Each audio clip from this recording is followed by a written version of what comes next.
Good morning. Good morning. How is everybody? Okay, let's get some energy up. Can we just start clapping? Just clap.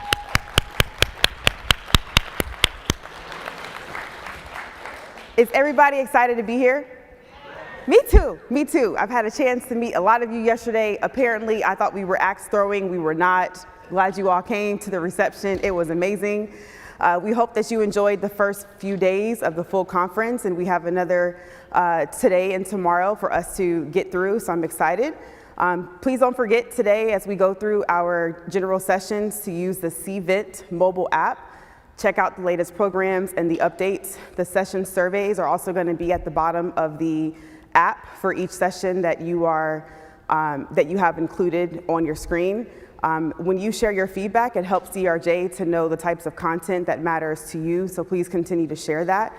And lastly, for today's 3 general sessions, you will be able to use the CVent app. We won't have a microphone to move throughout the room, so please make sure you can submit your questions as yourself or anonymously if you have questions. So again, go into the app, scroll to the bottom, select live Q&A, enter your question, and those questions will pop on the screen, and we'll see those as we are up here. Tomorrow, there will be a prize drawing, so make sure you submit your raffle tickets. There's also an opportunity to attend the DRJ 2024 Spring Conference for free, and so we have a few options for you as you continue to submit those raffle prizes. So I'm going to prepare to introduce our first keynote speaker and session for this morning. This morning, Illuminar will be our host sponsor, and their co-founder, Marcus Vaughan. We are slightly related, just don't tell anybody. My maiden name is Vaughan.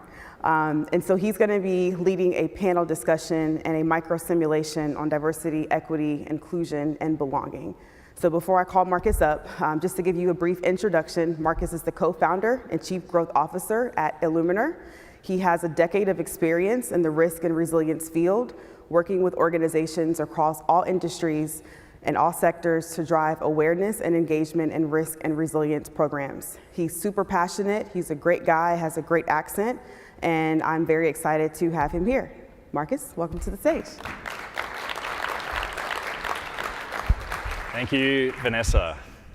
Hey everyone, welcome to Tuesday morning. You know, you're in a room of diehards when you get up at 8 a.m., you don't hit snooze, and you're coming to a session about DEI. My name's Marcus Vaughan. It's my absolute pleasure to be with you here today. As Vanessa mentioned, I'm the co-founder of Illuminar, and today we're going to go through together the world's greatest DEI microsimulation. But to get started, we need to address a question, and probably the elephant in the room.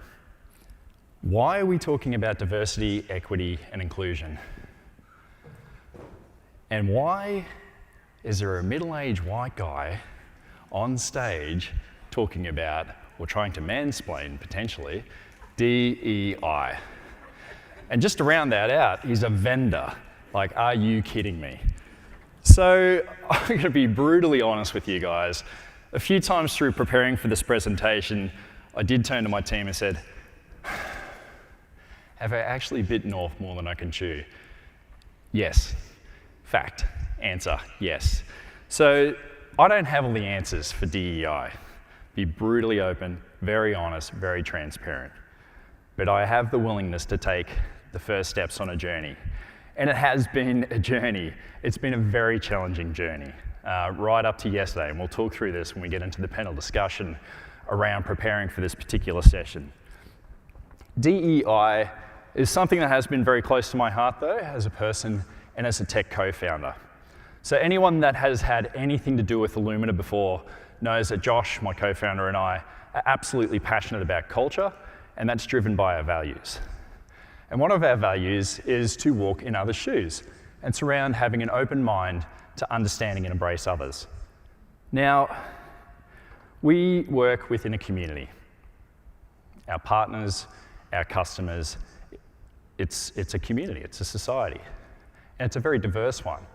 And we think by the best way to essentially support our customers, our partners, and our community is to represent within our organization the fabric of the community that exists out there from a diversity perspective. That way we can have a truly unique approach to really understanding what is happening, what are the challenges that our customers and our partners are dealing with on a day-to-day basis. So this is a very big thing for us. This is what we hire to, this is how we build culture, and this is how we represent ourselves within the community in which we operate. Now, when DRJ and Bob Arnold at DRJ says, hey, we're going to launch our DEI initiative, that for me is a really great opportunity to go, this is our community, and how can we align and support our community, not in having all the answers, but in taking those first steps on a journey. Secondly, performance. And I think this is a really underrated thing about DEI. If you do any research around DEI and diversity, you'll find that there is a whole stack of research out there that shows that well-managed and diverse teams will perform from a productivity perspective and drive more innovation than those that are not. Now, for a budding tech startup company, innovation and productivity, you don't have a company without them. So again, I always look at performance and go, this is good for business. And I also think about it from a resilience perspective. Everyone in this room, as I think of you, are resilience coaches. We're here not just to provide training and provoke thought, but we're here as resilience practitioners and resilience coaches to look at our organization, the teams and the people that we're dealing with day in, day out, and looking at what are the skills and capabilities that we are doing well at, and what are those areas that we can take that level of performance with the teams that we operate from here to here. It doesn't have to be an overnight success story, but it is around identifying those opportunities to grow the people that we work with in, day out, to provoke thought. And you have to do, how do we do that? We do that through deliberate practice. A Formula One driver does not get on the track without hours of deliberate practice. An astronaut does not go into space without years of deliberate practice. And a violinist does not get on stage, again, without years and years and years of deliberate practice.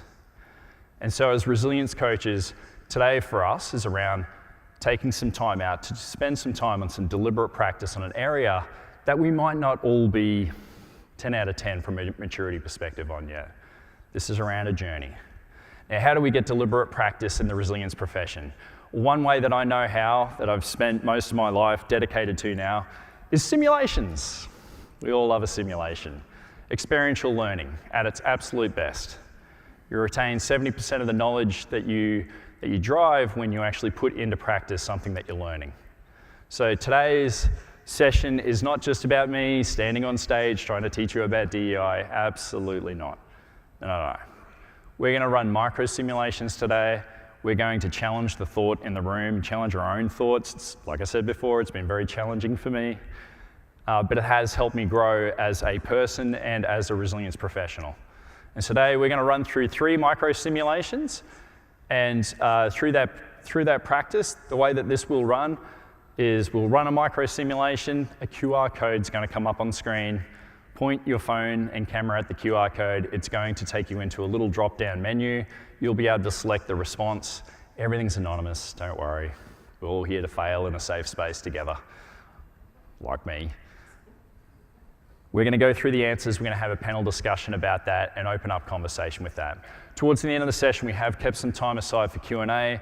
You'll use your Cvent app, so the app that you've been using for the whole conference. Please do drop in your questions there. This is an opportunity to have a conversation.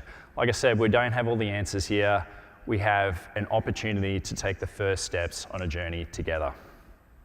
Now, before we get into microsimulations, I would like to welcome back to the stage a very diverse team that has helped me get through DEI.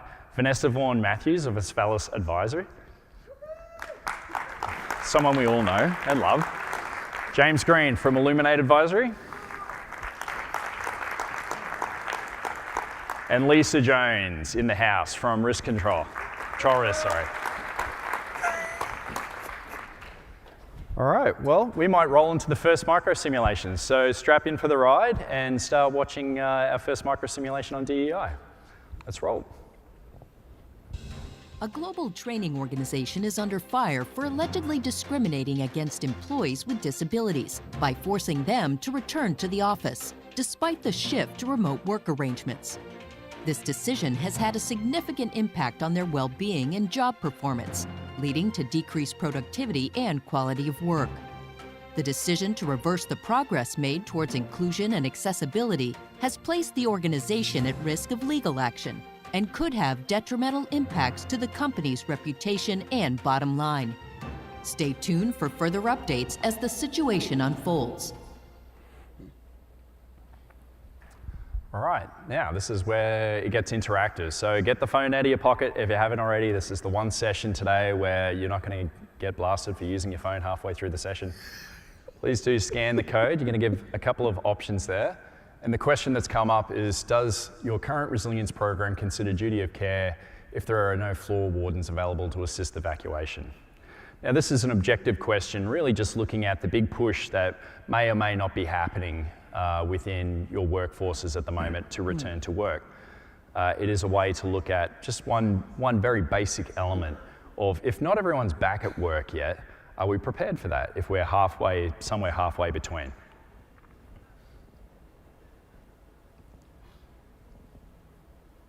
Wow. And we'll just give it a moment while our results are coming through. A quick hands up in the audience. We'll poll while we poll. Who here has a major push to get everyone back into the office this year? Whose organisation? Like a big push. Okay, just looking out. Maybe 10 to 20%. Nice. Lighter than I was expecting. I'm hearing a few stories of that starting to come through. Okay, and our results are yes, we've addressed the duty of care from floor wardens to assist in evacuation. All right, well, I'll pull the polling there. We had a big conversation, team, about disabilities yesterday, or different abilities. And I think there's this premise that it is still quite often somewhat of an afterthought. I mean, how much experience or how much consideration, I guess in your experience at the moment as resilience practitioners, do you think are given to disabilities? Lisa, I might start with you.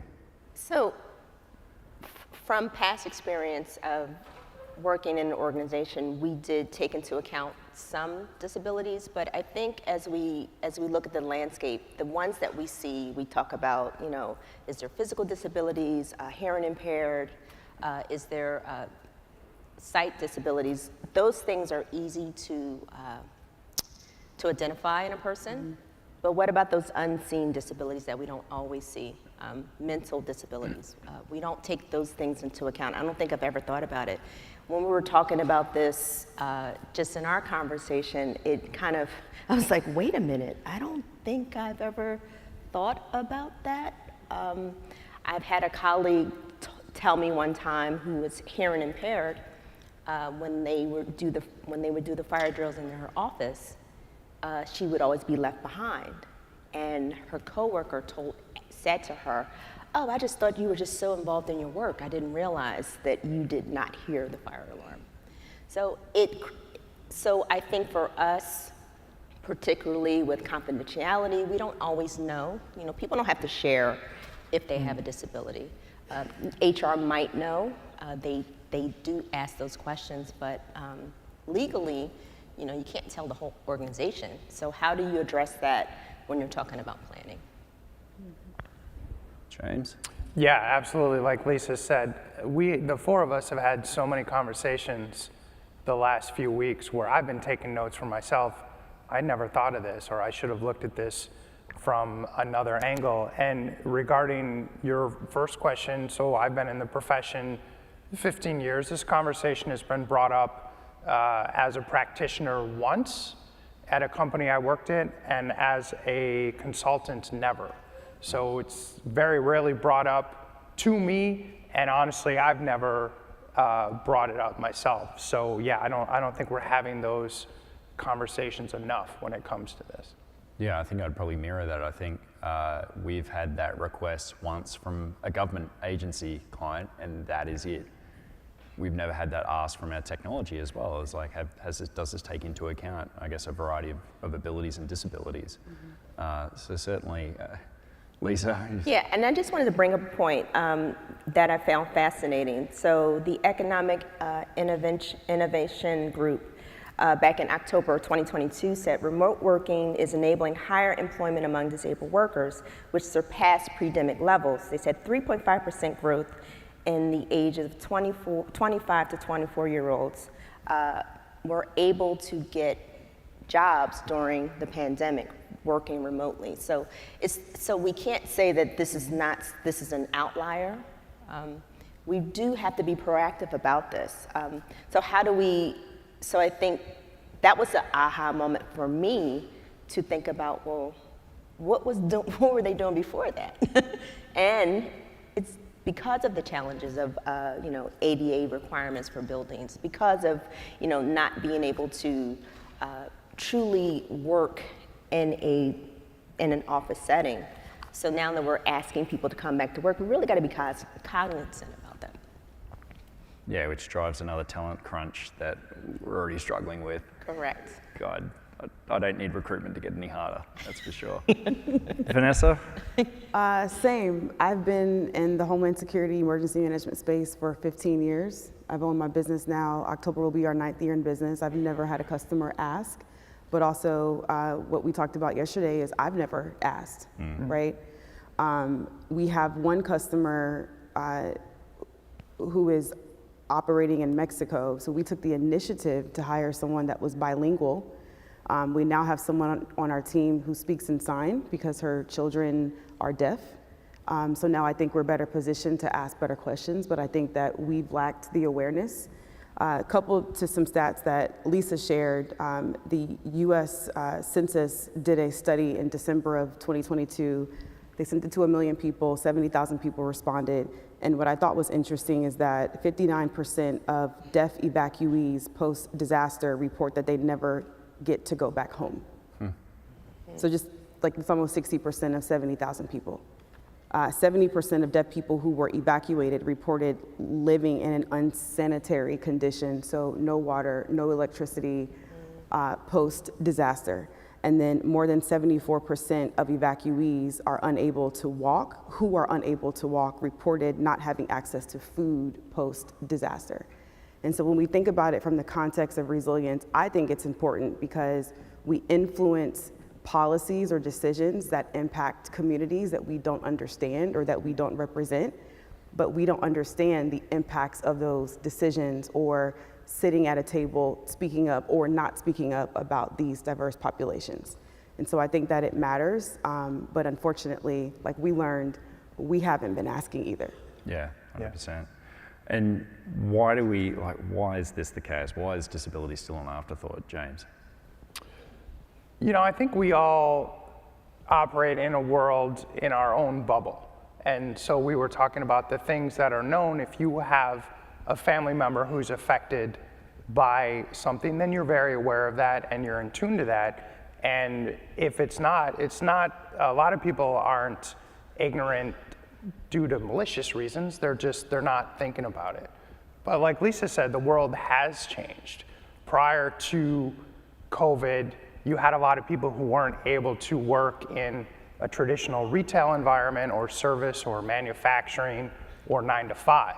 And with work from home, you now have the most diverse workforce we've probably ever had in terms of abilities and different abilities. And how do we, as business continuity practitioners, right, we're responsible for business continuity and crisis management of all of our employees. So many of us have, like Vanessa said, we have new employees that have different abilities that we didn't have before. And if we're looking at enterprise-wide business continuity, we have to make sure that we're truly taking care of the entire enterprise.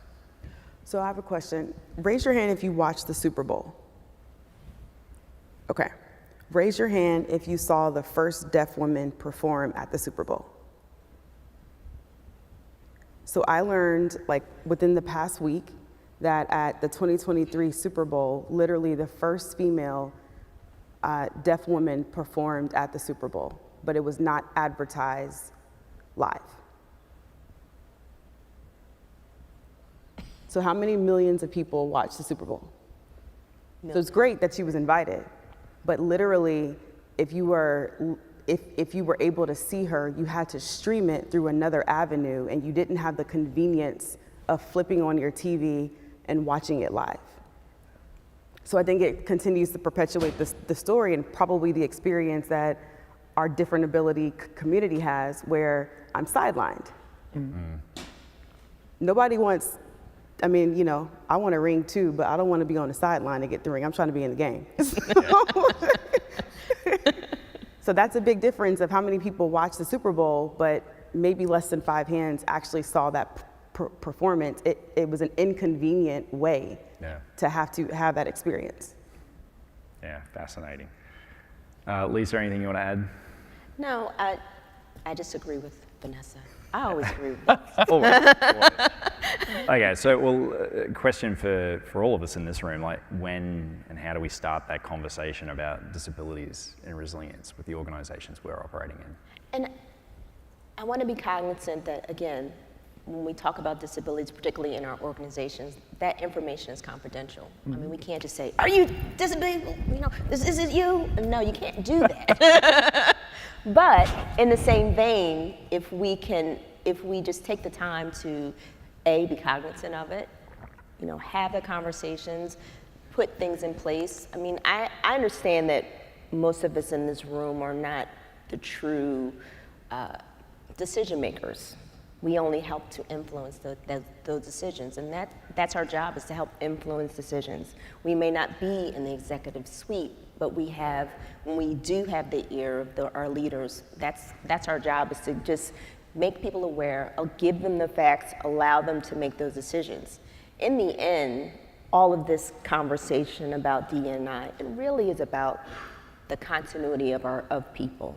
We started that conversation, I want to say, 3, 4, 5 conferences ago. I remember when one of my first conferences was, we were talking about human continuity, people continuity, and that's what this conversation in the end is really about. How do we take care of our people? How do we ensure that people are recognized? Because we can only do a better job when we include everyone. Cool. All right, well, we've got a lot more to get through, and DEI is a lot more than purely just looking at disabilities. So we might roll into the next microsimulation video, and we'll open this up even more. So yeah, strap in, here we go. One of the world's largest professional services organization has been hit with a data breach, which has exposed staff salaries and revealed a significant pay gap between male and female employees performing the same roles. The breach has caused an uproar among staff, leading to a group of female employees walking out in protest. The company's social media page has been inundated with negative comments, and the organization's reputation is at stake. The company is now operating on a skeleton staff, with shareholders keeping a watchful eye on developments. The CEO has emphasized the company's commitment to ensuring the safety and security of its employees' data and to addressing any issues of inequality or discrimination. He has called for an urgent meeting with the board to address the issue and prevent further harm to the organization's reputation. This is a developing story, and we will continue to provide updates as they become available. All right, so we've got a professional services firm in a bit of hot water there. All right, time to get the phones out and look at the question there. So we're looking at whether your organisation has considered a crisis response. Oh, I can't even read the question. It's hard to read that. Good eyes, Marcus. Great. Not getting old at all. Has your organisation considered a crisis response for gender equality risks?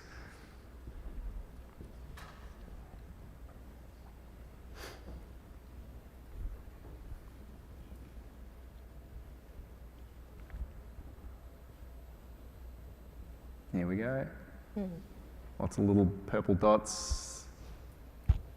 A lot more hitting the no, which I'm not all that surprised at.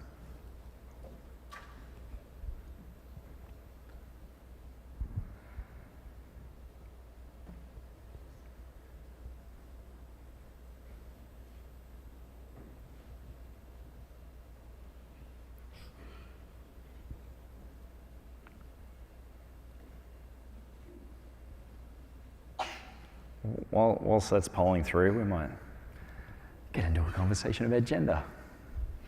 Again, provoked by a white man. So, You're doing good, Marcus. What wind it up. What could possibly go wrong? Oh, God. Yeah. Well, I'm not going to ask this one straight to you, James. Well, thank you. There's someone else in the room. So, why do we believe we're still facing a gender representation issue in crisis management teams? Lisa, I'm interested in your opinion on this. Yeah, of course, ask me. This one is even tough for me.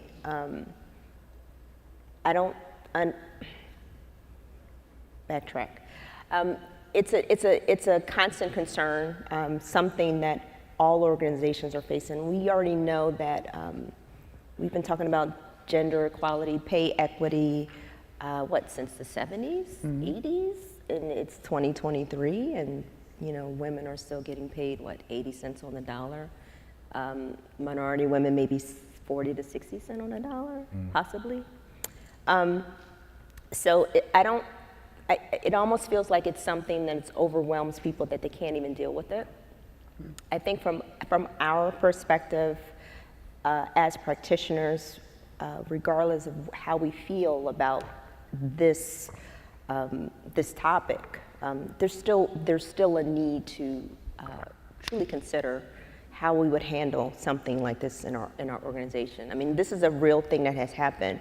Currently, Goldman Sachs is going through a class action suit where women, it's a 12-year-old suit, which is just going to court. Just going to trial. In June, 12 years, but no pressure, where women have, it's about almost 1,000 women have joined this class action suit about being paid less than men or not getting the promotion. So it's a real thing.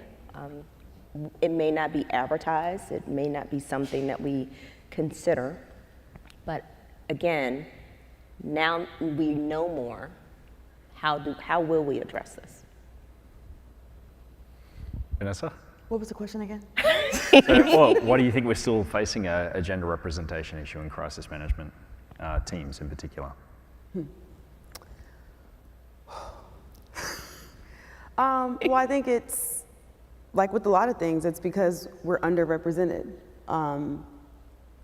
So Security Magazine came out with their report, and I'll do a parallel of a different industry. In 2020, 81% of mid-level and executive level roles were white males.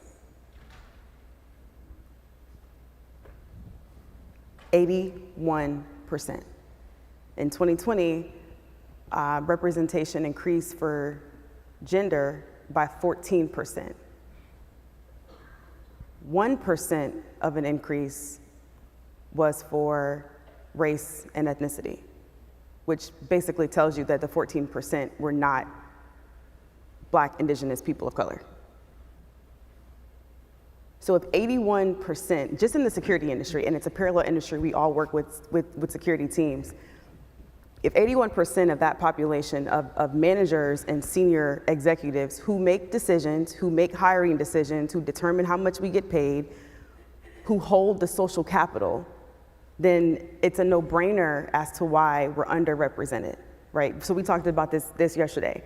As a Black female, or as a Black person, my experience has been I have to do business with people who don't look like me in order to be successful. Most white people do not have to do business, interact, or do anything with a person of color to be successful because we don't hold the keys to wealth from a global perspective. So there's a challenge when this case is we're talking about gender. So specifically as a woman, if I'm walking into an environment with all men, what is my experience and how is that different than a man? But then we talked about yesterday, binary and non-binary, right? So we were having a conversation and one of us was saying, well, ladies and gentlemen. And then we had to catch one another and well, that could be offensive because we're excluding another demographic who may not identify as that. Whether you like it or love it, it is what it is. So we had to rethink, what are we gonna say on this stage and how do we make sure that we're showing up and being transparent of even where we're not thinking about different dimensions of diversity. Well, and a quick quick hands up poll here, I think, just to touch on that point, because it was a big conversation that we ended up having. So hands up in the room if the chair of your CMT identifies as a male. As a man? As a male, Man. yeah, as a man. Chair? Yep. Hands up if the chair of your CMT identifies as a female.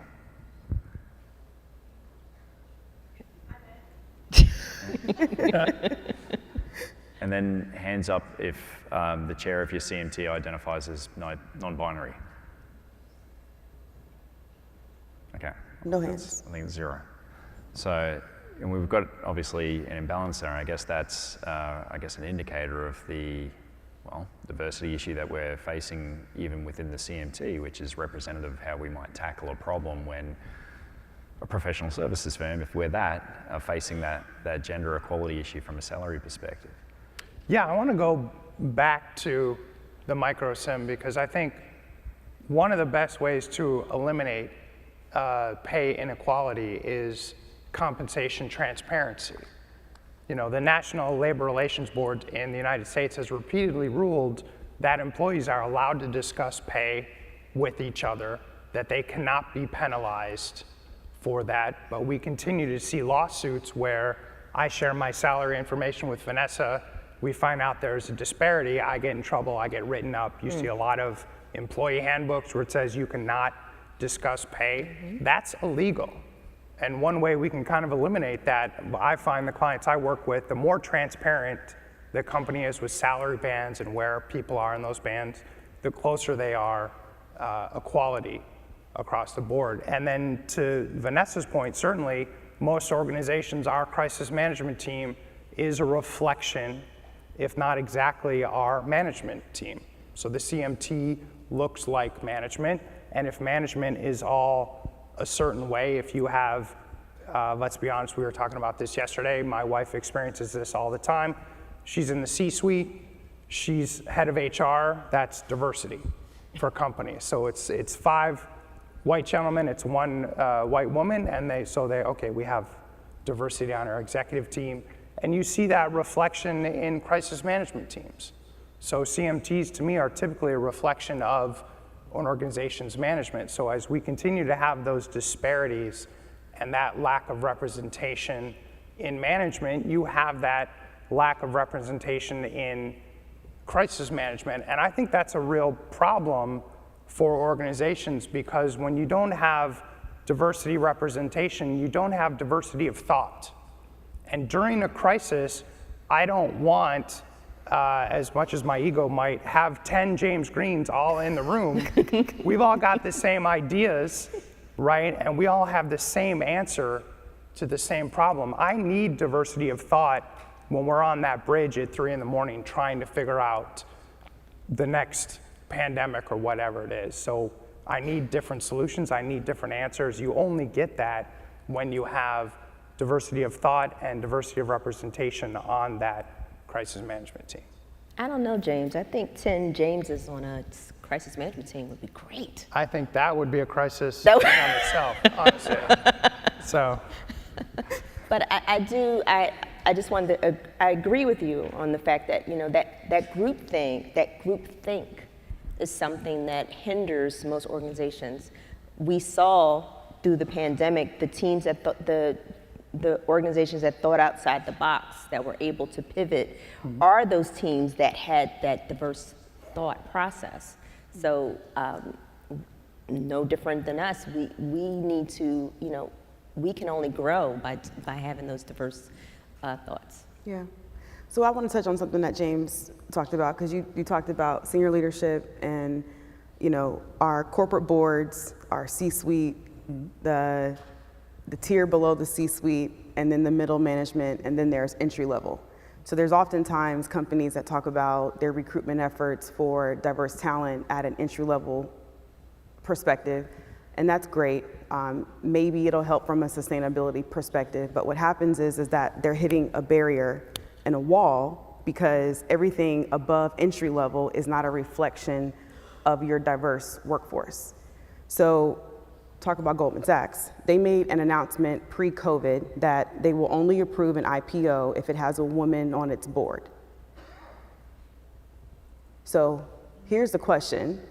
Yesterday's panel with Eric, Melanie, and Jonathan, they talked about the need to ask better questions, right? So if they're only approving an IPO if it has a woman on its board, the question that we have to ask is, where are we finding these women? And when we say women, what do you mean? So if you look at the data, there's a study by Catalyst. Between 2016 and 2018, there were 230 new board seats for Fortune 500 companies. Out of those 230 board seats, 124 of those seats went to white women. 53%. 32 seats went to black women at 14%. 17 of those seats went to Asian women at 7%. And four seats went to Hispanic women at 2%. So typically, human resources teams have been comprised of white women. Mm-hmm. And I'm saying this to say, we have to think about, as an industry, who are we intentionally or unintentionally excluding? And just because you're a woman does not mean that you are diverse. Amen. Respectfully. Yeah. As a white female, unless you are gay or disabled, technically speaking, you're not diverse. But we bucket you, and typically, because of the seats and the roles that you sit in, you get to control the conversation, but we're excluding people. And so it's not until we do a simulation and talk about DE&I, it's not until we get a Bob Arnold to come on stage to talk about the importance of diversity do we start to think differently. And so that's a part of the challenge, is how do we have more conversations where we're exposing the risk and we're talking about the risk of exclusion? Because why that matters is, when I first came out of a historically black college majoring in Homeland Security and Emergency Management, my first role was with a manufacturing and aviation company. And I walked in and I was the only of the only of the only. The only female, the only person under the age of 50, and the only person that was African American. And what I didn't know at the time is I walked into an environment that had operated for over 60 years in systematic racism. And I thought I was crazy. I was like, Lord, help me go inside today. I can't deal with these people, but I had no idea what I was actually experiencing. And the reason why that's important is because I had no one to go to. Mm-hmm. Yeah. There was no one in leadership for me to talk to, for me to share how I was, or what I was experiencing, and then for someone to coach me, to then show me, well, then how do you respond in the face of adversity? So that's why it's important. No one can be successful at work if they're not given the tools to be successful. And a part of that success is you, as a leader, you have to do that. Yeah, we have to create that sense of belonging. And that's one of the concerns I have with the Goldman Sachs initiative, by saying we won't fund you unless you have one woman on your board. You know, a lot of those companies are going to have one. Like, check the box. That's what we talk a lot about in our profession. Are you checking the box, or are you actually making your organizations resilient? And I worry that a lot of these organizations are going to say, okay, well, we have to do this thing to get funding, right? We talked about yesterday with the rise and fall of DEI officers in companies. Yeah. So are these initiatives going to include more people? Are they truly going to make it diverse? Are we ultimately all going to feel a sense of belonging? Or is it just like a temporary spike for statistic purposes to make us feel better? Well, and so that's the question for today, isn't it? It's like, how do we avoid the sugar rush? So we're on a journey here. We're trying to take steps in a direction. Like, how do we actually make incremental change, even if it is just incremental change, is better than no change at all. I mean, what are your thoughts in terms of this audience and taking that journey? Like, how do we create incremental change in this space? James. I think we start by asking questions. None of us have the answers, and we don't pretend to stand up here and say, here's what you have to do. But just in our conversations preparing for this, we started thinking about things, all four of us, that we hadn't thought of before. And that's why we need stage time to talk about things we haven't always talked about, to get the conversation rolling. Bob's initiative with DRJ to get the conversation moving, not just as a token effort, not just as a social media campaign, but to actually create change. So we do have a wider sense of belonging in the industry. That's also how our industry will grow and thrive and continue. Lisa, anything to add? It's something that I think James and I have talked about many times, and it even goes back to my conversation about managing up and moving up. It's the mentoring piece of it, and particularly when you're mentoring someone, you want to be intentional about who you're mentoring. Step out of your comfort zone. Maybe James always teases like, well, I'm not going to mentor, not because I don't like white people, but I'm not just going to mentor a white male because it's more comfortable for me to do that. Stepping out of his comfort zone. Maybe he's been a mentor to me. He doesn't know it yet, but he's been a mentor to me. So just feeling accepted. And I think even in this room, how much acceptance that we have for each other. It's been humbling to come to these conferences, to be surrounded by men and women who genuinely care about each other, or genuinely trying to push our industry forward. So just that small thing. Also, when you are in a leadership role, are you intentional when you are bringing someone else along? Are you looking when you're doing, whether it's through your interviews, when you are networking, just being intentional will help bridge that gap. Vanessa? So I'll keep it simple. How do we do it? How do we create the change? We have to model, we have to connect, we have to involve. So how do we model who we want to serve? That's a question. How do we connect with who we want to serve? And how do we involve who we want to serve? So pre-COVID, my team had a team of one. It was me, myself, and I. Post-COVID, we have a team of 14 people. And depending on the year, I am a minority in my own company. However, I still have to model, connect, and involve with every single one of those 14 people who see the world differently. We have different political views, but I'm a CEO to everybody, not just the people who look like me, right? So I too have to walk it and talk it like everybody else, and I have to have a network of my personal board of directors who keeps me aligned and who keeps me straight and who asks me the tough questions for me to go back and think about, is that the best way to handle that? Or are we really being inclusive or intentional with the population or with the group of people that maybe I don't fully understand, right? And so it's model, connect, and involve. Good. Well, it's a big conversation. It's about to get bigger. We're going to roll into the final microsimulation. So when I say strap in, I really mean strap in. Let's roll for the third and final microsimulation.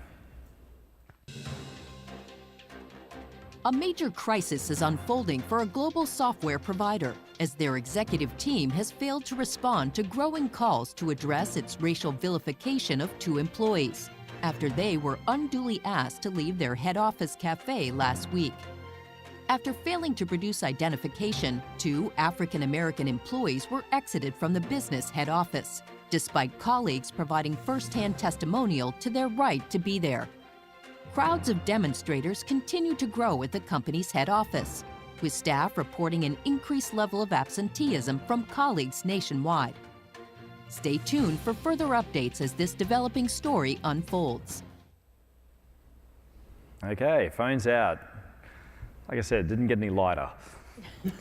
Just take a moment to accept that is the case. I know it's a pretty heavy conversation, guys, and like I said at the very beginning of this, you don't have to have all the answers. We're on a journey here. The question is, has your organisation considered the response to a racially sensitive scenario that impacts staff welfare and brand and reputation?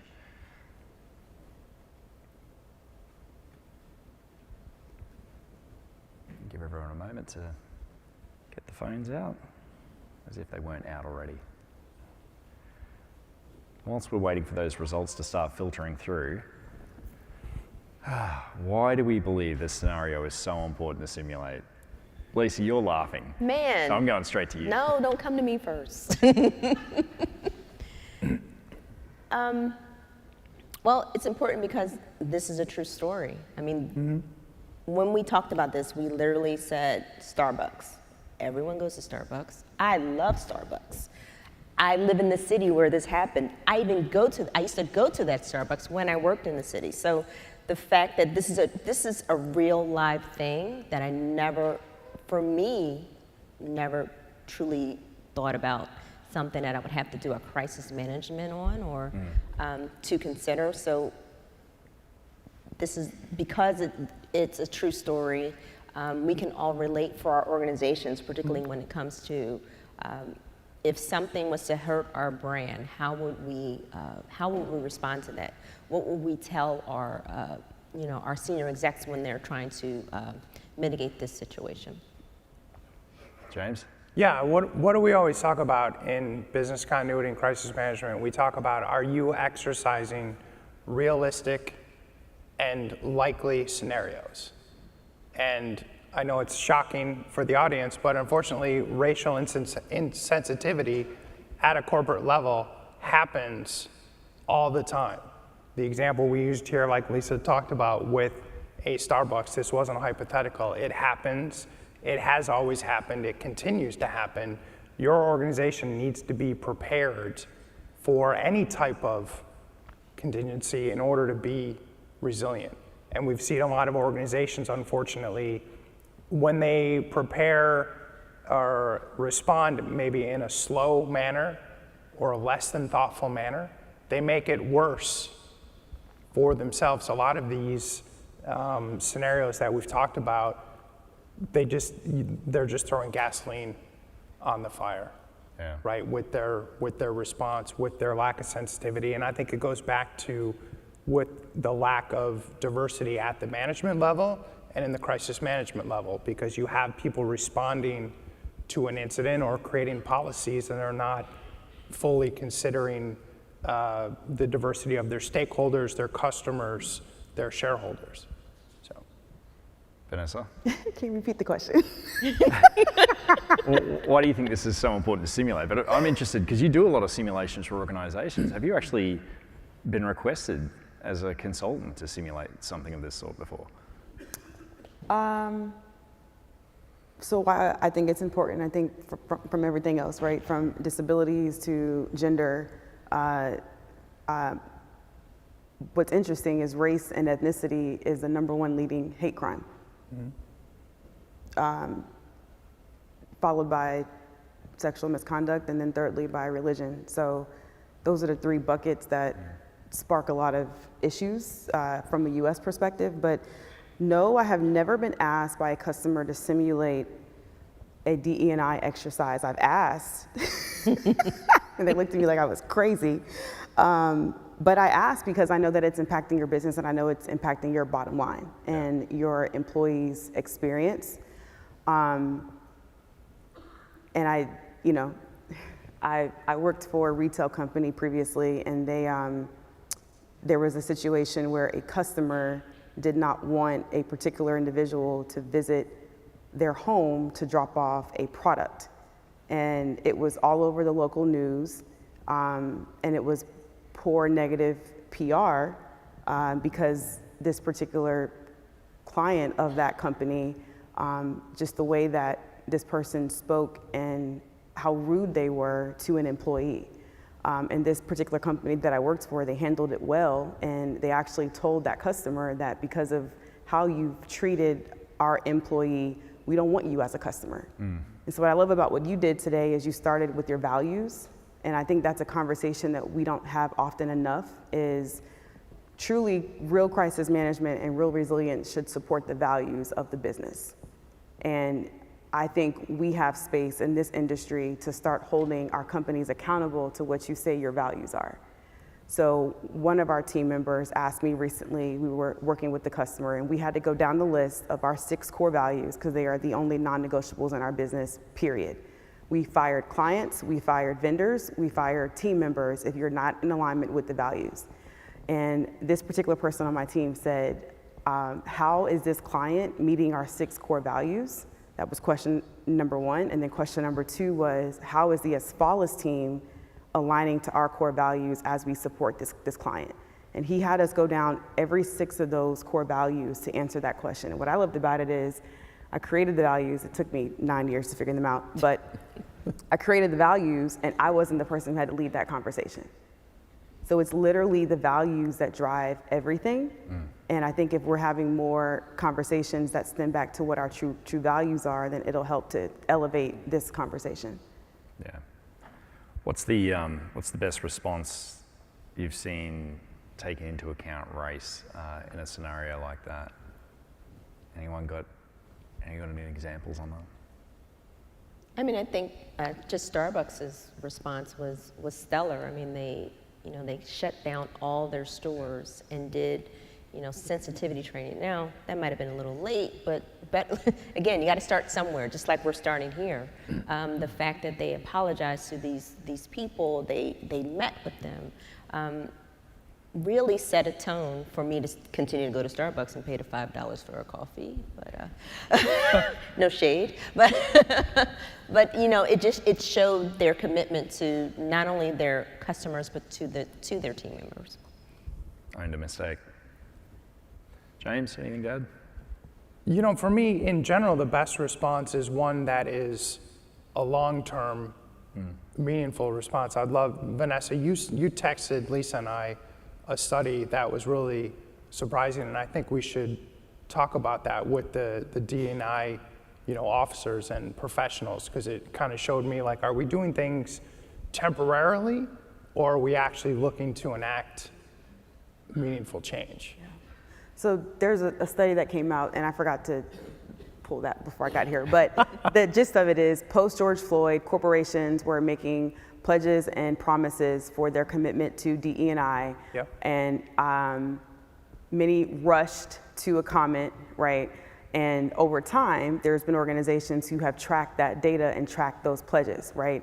And most companies said, we'll do a $3 billion pledge or $2 billion pledge for the next 10 to 15 years. Well, I forgot what I ate for breakfast yesterday. So let alone reminding myself to remember what company so-and-so said that you're gonna do for the next 10 to 15 years. And one of the things that the study showed is that DE&I positions have been decreased 20-30% post-George Floyd. Yep. So we rushed to hire DE&I folks and teams. Some companies are more mature than others, and they get it, and they were not late and behind the ball. But for the ones that were late and behind the ball, you check the box, rush to hire talent, and then now those same people are now unemployed, which means there is no strategy, there is no plan, and you ultimately did not care. And so it just shows that there's a difference between true practice, Yep. true inclusion, true leadership, and there's a difference in that. But going back to your point on why it matters, there's a study that came out in 2021, 2022, post George Floyd, a pledge to, pull my notes here, pledge to progress, from pledge to progress 1 year post George Floyd.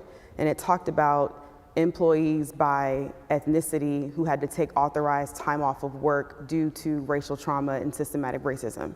So Black men had to take authorized time off of work at 29% in the workplace, followed by Black females at 23%, followed by Asian men at 21%, Hispanic men at 20%, white men at 18%, and then Asian women at 13%. So literally, so again, mental health issues, that goes back to a disability, whether it's seen or unseen. And so literally, by not fostering a belonging environment in the workplace, we're setting up our talent to fail, to not be productive, to not be innovative. And like you said, as a tech company, productivity and innovation are two things that drive and fuel your business. But if you don't foster that environment, this is what you're creating. Yeah. So it matters. Even as a business continuity practitioner, it matters. It matters.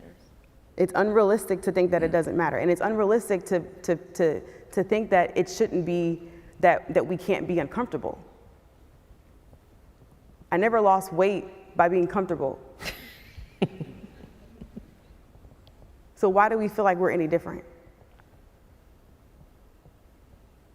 And as practitioners, we are always put in uncomfortable positions. How do we make our programs better by being uncomfortable? From testing, and that's which people don't like to do because they think they're going to fail. We're looking to fail, but we use that, what we call failure, as a way to improve our planning. Yeah, absolutely. It's a good segue into my last question, actually. It might be lobbing the ball somewhat. But if you're CMT, if there is no diversity, whether it be culturally, racially, or other, what are you recommending to practitioners here today, to the resilience coaches and the audience today to make that change? James? I love our profession for a lot of reasons. One of them is I think everyone in this room, we are good at asking questions that no one else wants to ask. Like, that's how we mitigate risk, is we ask questions and we bring up topics that people have either ignored or glossed over. And I think we can do the same thing to start to initiate this conversation in our organizations. Hey, we want to be as resilient as possible. Hey, we need diversity of thought to come up with innovative solutions and to mitigate risk.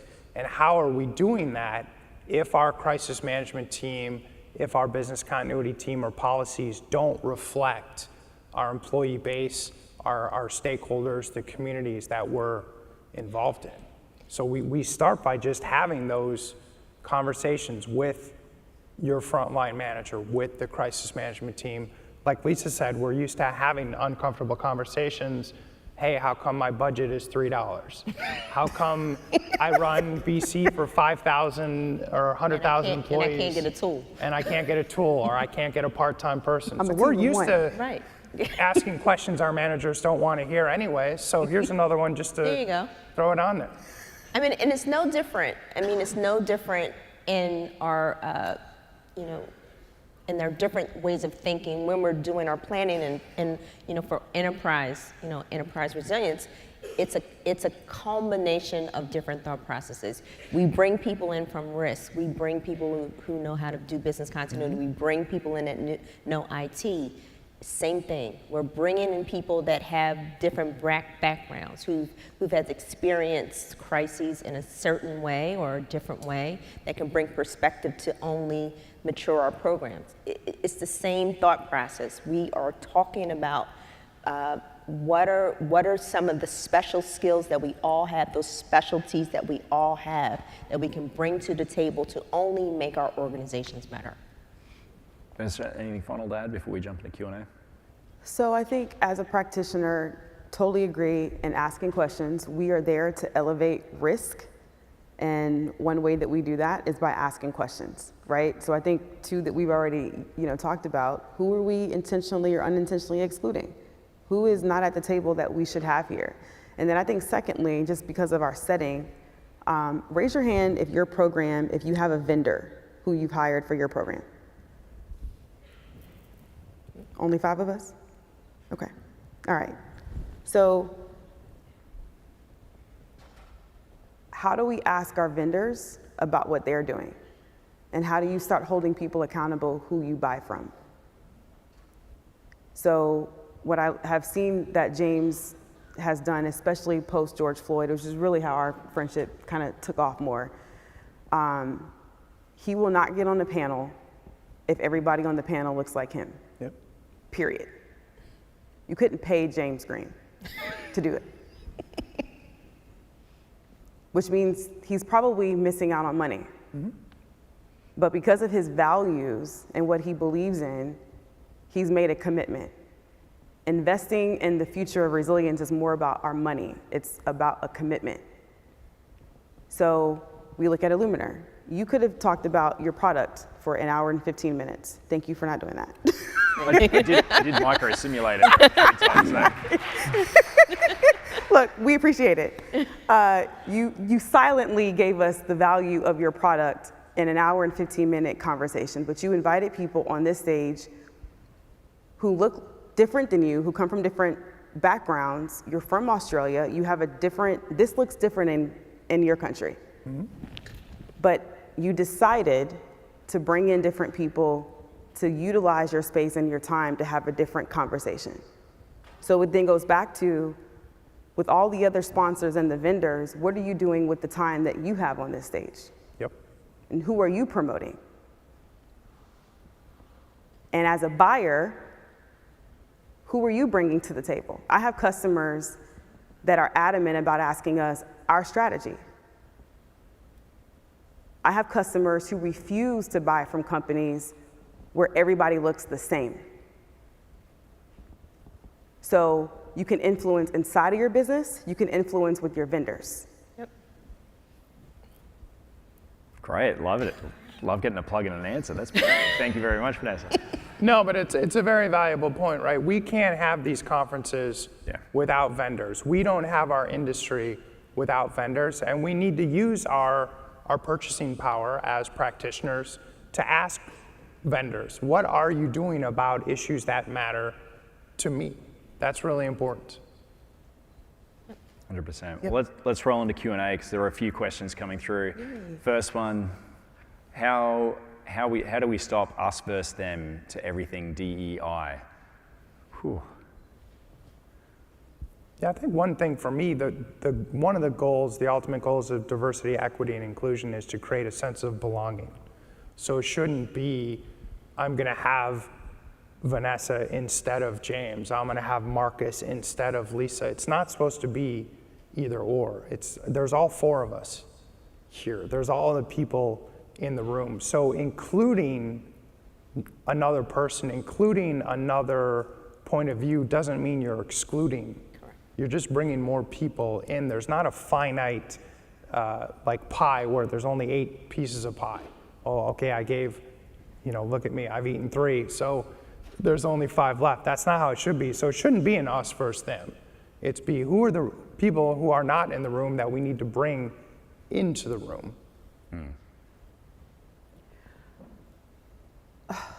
This is a loaded question, but I'm a person of faith, and I have a little cousin who brought someone home who doesn't look like any of my family. And he was very concerned of how the family would respond to him. And I told him, I said, when you read the book of faith that I believe in, there's nothing in there about black, about white, about yellow, about anything. The one race is the human race. And we are more alike than we are different. And I think that the one way that, or one thing that we can do to stop the us versus them is, number one, stop allowing politicians to guide that conversation. But number 2, I think that we have an opportunity to get to know people on a people level and build a relationship, because literally we have so much in common, and we allow what we see and the difference that we can visibly see, we allow that to be the barrier when it's really not. Yeah, 100%. Lisa, anything final to add to that? Ditto. Divert to Vanessa. Okay, the next question's come through. So is DEI really an issue for BCDR? I look around and I see loads of diversity and have never felt anything but inclusion in this community. I'll take this. This is a loaded question too, and I'm fired up about this one. This is awesome. James is fired up. Yes. Here we go. Yes, it is an issue.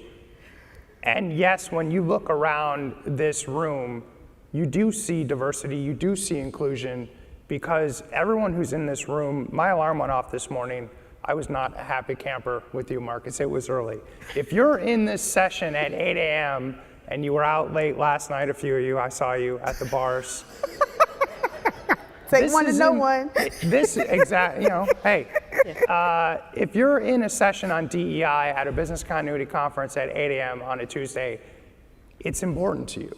So for the people in this room, it's probably not an issue. Bob Arnold and DRJ have been very vocal about leading the way on this topic. They have asked other conferences to participate. It's been a little quiet from other conferences. Bob's lost some business because of his belief in this. So you're kind of self-selecting out. Where I think it's important is bringing this back to your organizations.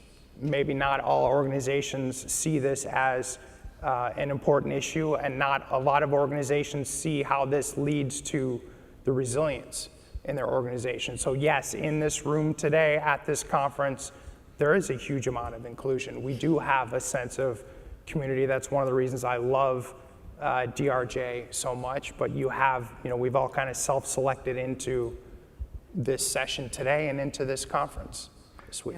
Yeah, Vanessa? So, agree with James. Yes, it's an issue because not talking about it shows up like you don't care.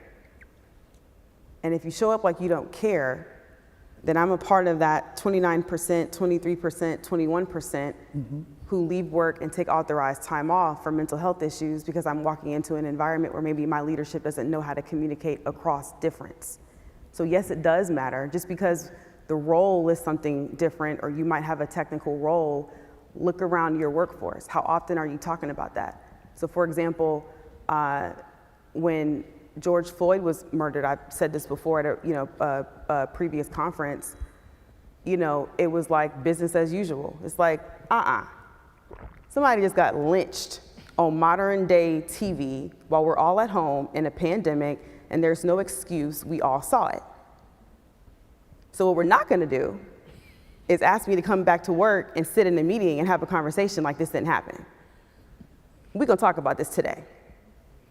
And if you don't talk about it, you're not considering different people's and their perspectives. It doesn't matter what you look like. We had a white male who worked on our team. He was a former police chief. George Floyd and the protests impacted him. He's a different person because of it. So it's not okay to not talk about it. We have to have conversations. And even if it's just asking, hey, I saw this on the news the other day, how is this impacting you? And your response might be, I don't have an impact. Or you know what, thanks for asking, but I don't want to talk about it. At least you asked. And now they know, okay, this person cares. And ultimately what that means is, you see me. Yeah, I just think about the personal growth I've gone through and the challenging conversations we've had in preparing for this session. Like I've gone from here to here just in basic awareness as a starting point. So, and that's the very beginning, I think, of my journey. Absolutely. Lisa, is there anything final you want to add to that before we move? I was just going to say, is this room inclusive? Yes. Do you see some diversity? Yes. But it took a long time to get here, let's be honest. I mean, I've been coming to these conferences, I want to say, a while. And similar to Vanessa, if there were 5 women here, that was a lot. If there were 2 minorities, that was tremendous. But we had to get to this point where now I see more women, I see more diversity in minorities, I see more thought leadership. Think about that. When I first started to come here, we had that focus on business continuity, but it was a very strong DR focus. Correct, yeah. Now we're talking about BC, and now we're talking about risks.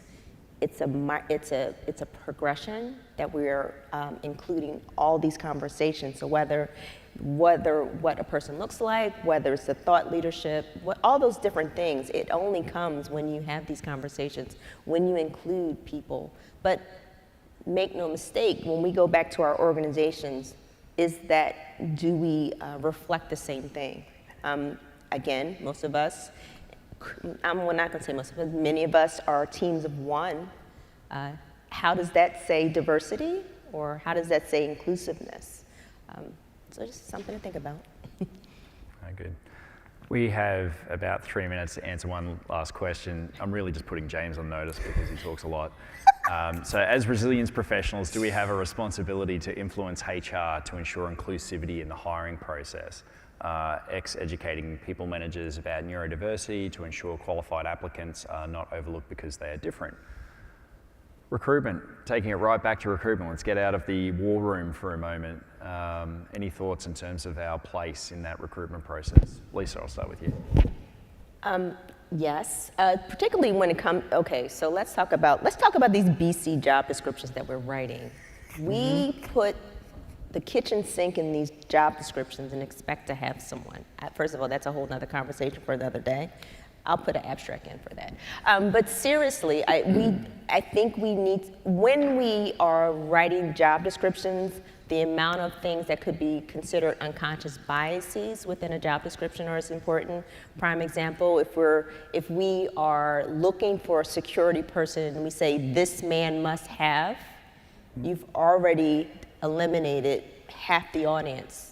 Because women, we take it literally when you say this man must have. So we already count ourselves out, let's be honest. So it is important that when we need to have a conversation or work with our HR person, particularly when it comes to job descriptions and the whole like. So I know we're running out of time, but yes. James? Quick. Yeah, really quick. So who here went to college or university for business continuity or resilience? Raise your hand. Nobody. No one? No. Who here had a business continuity certification before you had a business continuity job? I did. All right, we're going to talk later, you three people. So to Lisa's point, why do we make those requirements for entry-level business continuity jobs when none of us in the room, except you three that we're going to talk later, none of us had those certifications or that degree when we started in this profession, but we now require people who come into this profession to have those? You're greatly narrowing your applicant pool, and you're really restricting the diversity of people who are qualified to take that entry-level job. Drop your mic. And I drop. I'll drop my water. Final thoughts? Yeah, John. Ditto. Ditto. Ditto. Excellent. Well, I think that probably wraps up our session. Thank you very much for everyone who's participated today. This is not an easy topic. It's a big topic. It's an uncomfortable topic. I'm way out of my comfort zone the whole way through this and preparing for it and executing it. It's been challenging, but it's been a journey of personal growth, and I appreciate your time to also take the time out, get up at 8 a.m. after being in a speakeasy, no doubt, behind a blue door, and join us on this journey. So thank you very much, and we'll see you next time. So thank you. What I'll add to Marcus before I transition us out to our break, when we prepped for this, it was heavy for us. And we had to kind of take a second and like, y'all, this is heavy. So if it's heavy for us and we're all friends here, can you imagine how the audience might feel when we have this conversation? So we really appreciate you for being here. Thank you to Illuminar for being a platinum sponsor. Please don't forget to complete the survey, and we'll see you back promptly at 9:30.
right, we are excited. We have our second panel that will be coming forward soon. Our next session is titled Partnering with Information Security and Risk Management. I'll introduce our moderator for this session, and he will introduce the rest of his co-panelists. Dan Bailey is a industry certified governance, risk, and compliance leader in our space who has been involved in IT and GRC leadership for over 30 years. He holds 4 distinct certifications relative to GRC, and he also has the honor of being a member of the DRJ Executive Council since 2013. Let's welcome Dan Bailey to the stage.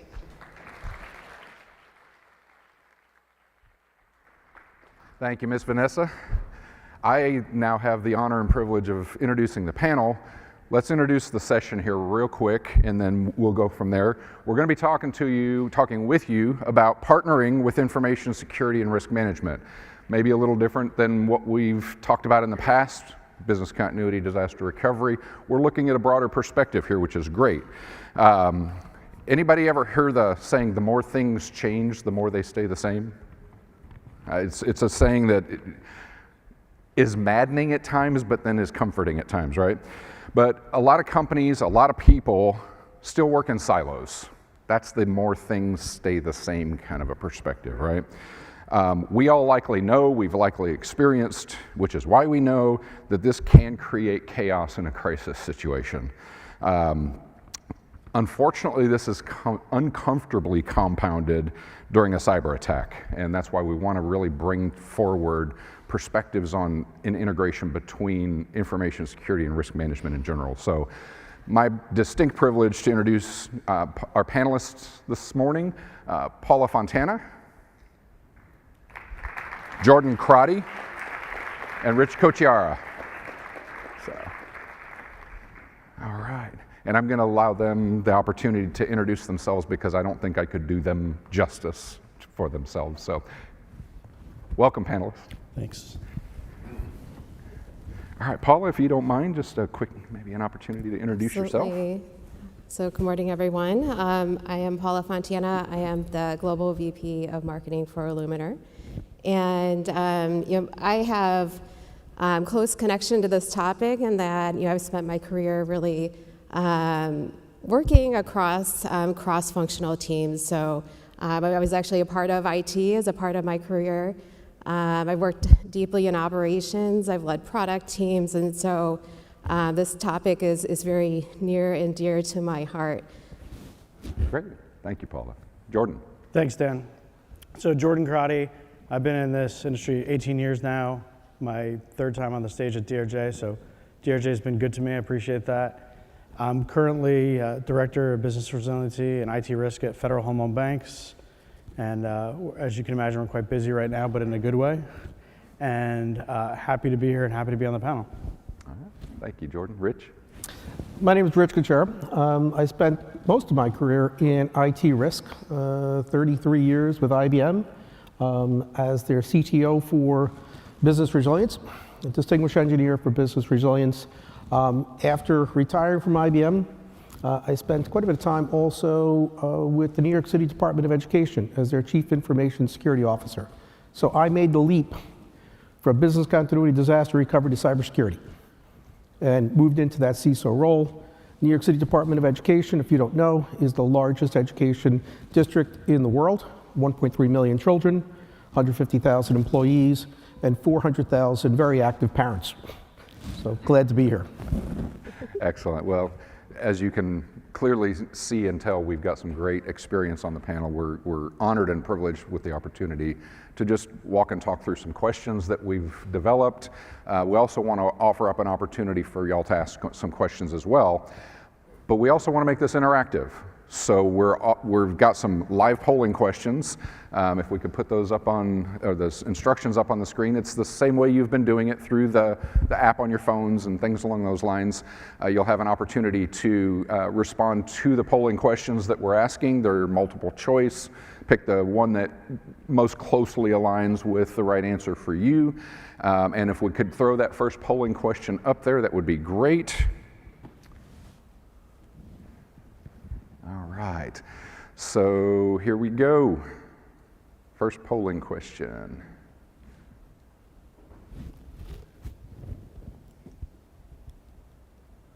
Okay, well, we'll get there. All right.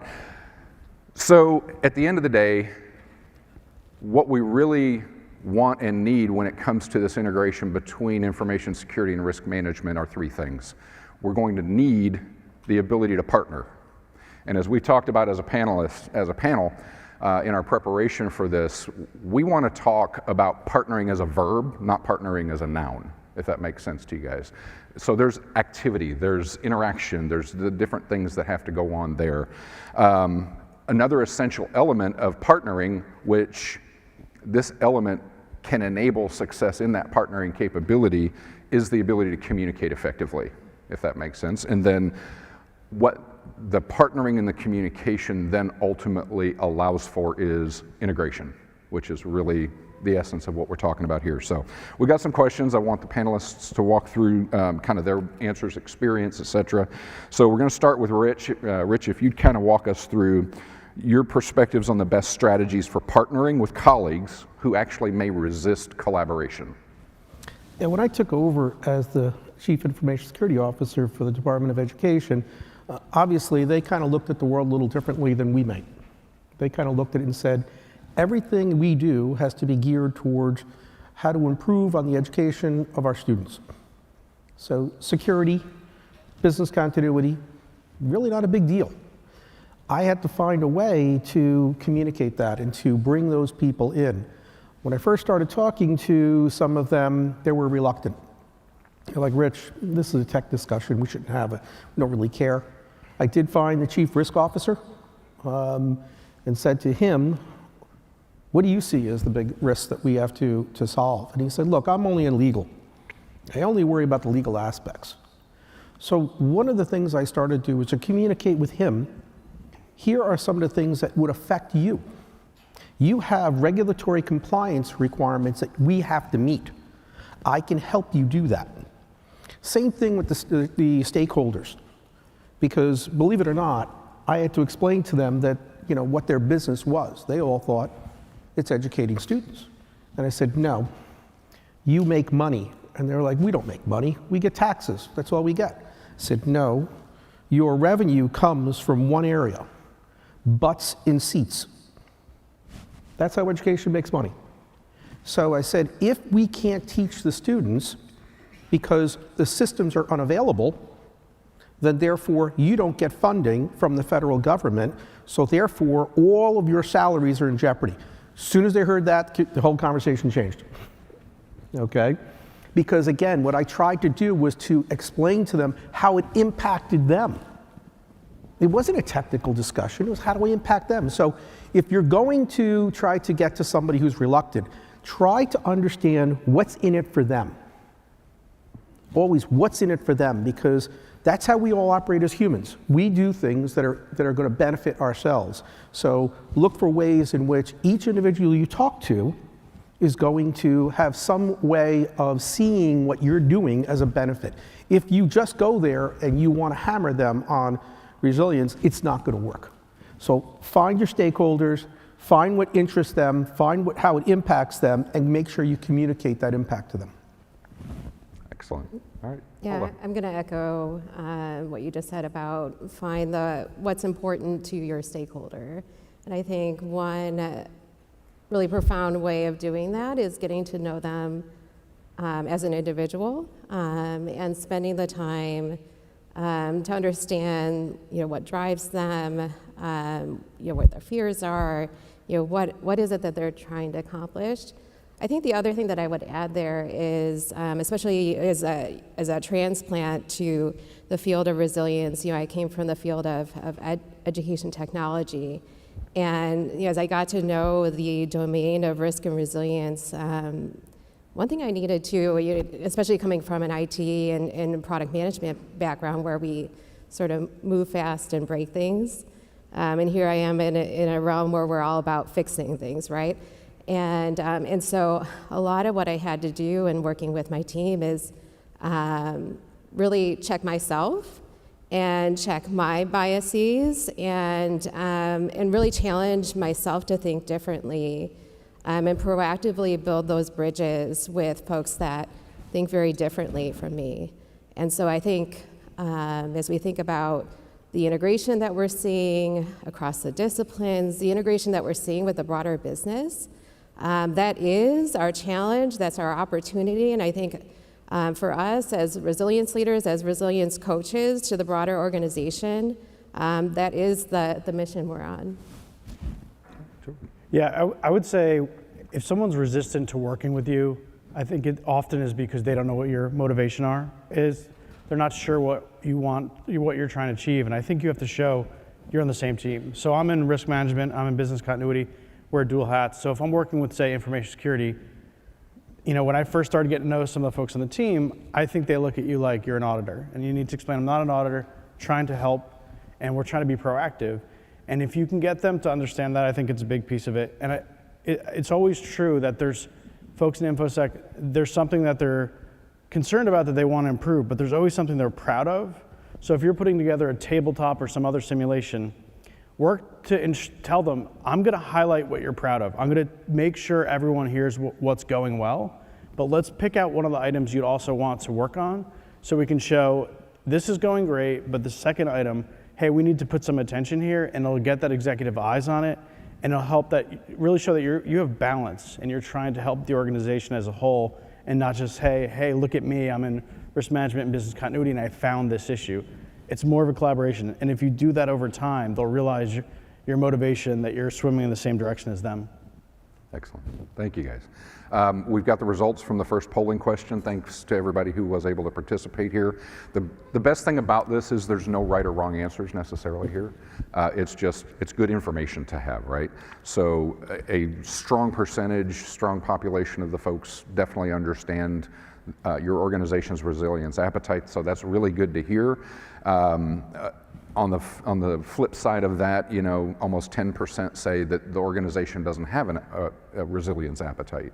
I think there's opportunity there for sure for you to integrate, to be able to partner with the organization as a whole, and possibly convince them why they need one, and then help them develop that. Any perspectives, just in a quick second or so? I think, unfortunately, if someone says that they don't have one, their organization does. It's like, I remember 10, 15 years ago, people would say, we don't have a business continuity plan. You do, it's just you're accepting a high amount of risk. So I think if you haven't articulated it, I think it's a good time to start that conversation and push to show, kind of like Rich was saying, there's different ways to look at it. Education, if you can't get somebody in the seats, that's a different way to flip the perspective. And sometimes if you're able to flip that perspective, that gets folks to say, oh, I do know how much resilience we need, or I do know what my risk appetite is. Okay. I think it varies by business, though, and I think it varies by team, and there is no one size fits all. And I think that goes back to really understanding your audience, understanding your constituency, what's important to them, how they operate, what is the culture within the broader culture, and really creating an approach that's going to work with that key facet of the business. Excellent. I think it's important to understand the company's resilience and risk appetite. You're going to have outages, folks. We all wish we could say that that's not going to happen, but we all know it is. So the question you have to ask yourself is, what's acceptable? What is acceptable? If your executives are telling you, I never want to have an outage, you got to educate them right away and say, look, it's a matter of perspective. What are you willing to accept? So understanding your resilience appetite, your risk appetite is critical to your job, because you don't want to leave them with the impression that you're going to protect them from everything that could ever happen. It's not going to happen. Yep, very true, very true. All right, got another question for in and around partnering. Let's start with Paula on this one if we could. So Paula, key benefits of integrating risk management practices into both IT security and general, maybe across the organization, project planning. What has your experience been here? Yeah, I mean, it goes back to no one knows your business like your business. And so how do you federate responsibility for identifying risk, mitigating risk, taking on risk where that's appropriate. And so how do you really deputize and enable and empower your organization to think more proactively about risk management.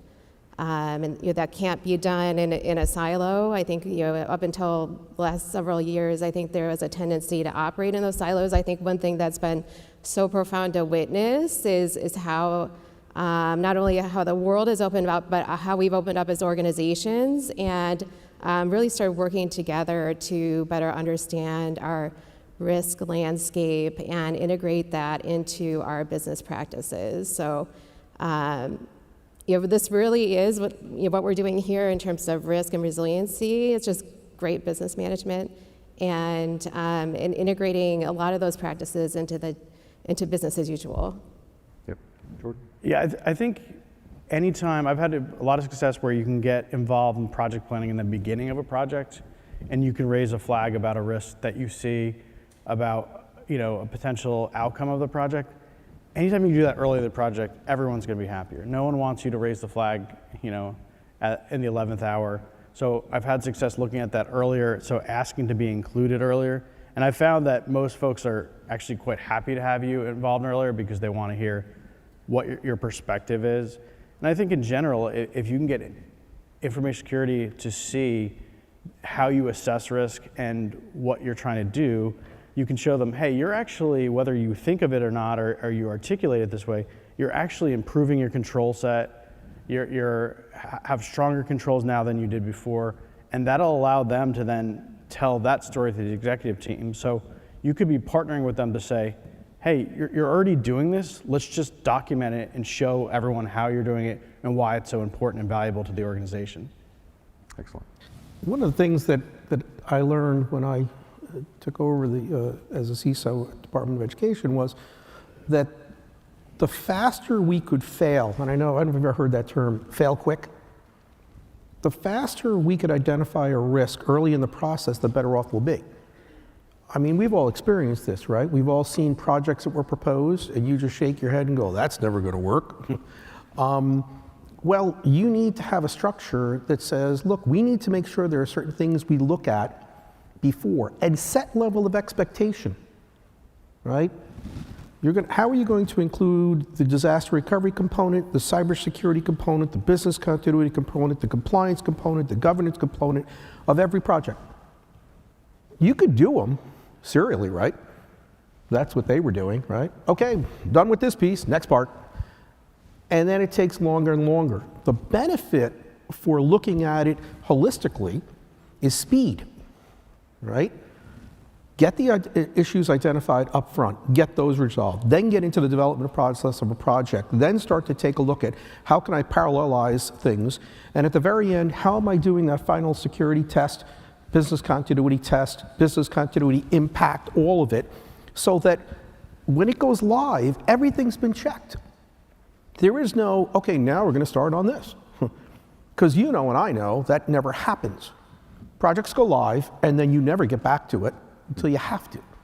So to me, the benefit of integrating all of this is speed and the ability to identify problems much sooner in the development cycle. Excellent, yeah. I don't know if y'all are familiar with that whole project management kind of triangle. You got good, fast, and cheap. Pick two, you can't have all three, right? So, there's definitely some key benefits in that partnership, in that, integrating the perspectives between what's going on, especially in those more enterprise-wide projects, for sure, so. All right, we have our second polling question up. I think some folks have already answered, so thank you for that, but I'll give you the opportunity now to go back to your apps and respond to polling question number 2. Also make a plug for, if you have any questions in or around things we've been talking about, also please enter those questions on your app as well. So changing tabs, if you will, to communications, i.e. the question we're asking from a polling perspective talks a lot about communication here. Start with Jordan here. Jordan, how can an information security risk assessment be effectively communicated to non-technical stakeholders, let's say such as executives, board members? Kind of a secondary question to that, how do you communicate risks with InfoSec without them feeling like you're an auditor? So it's a kind of a one end of the pendulum to the other end of the pendulum swing. Sure. So Yeah, so whenever any risk assessment is presented to an executive audience, from my perspective, they want to say, okay, that's great, relative to what? So you have to be giving them some sort of benchmark.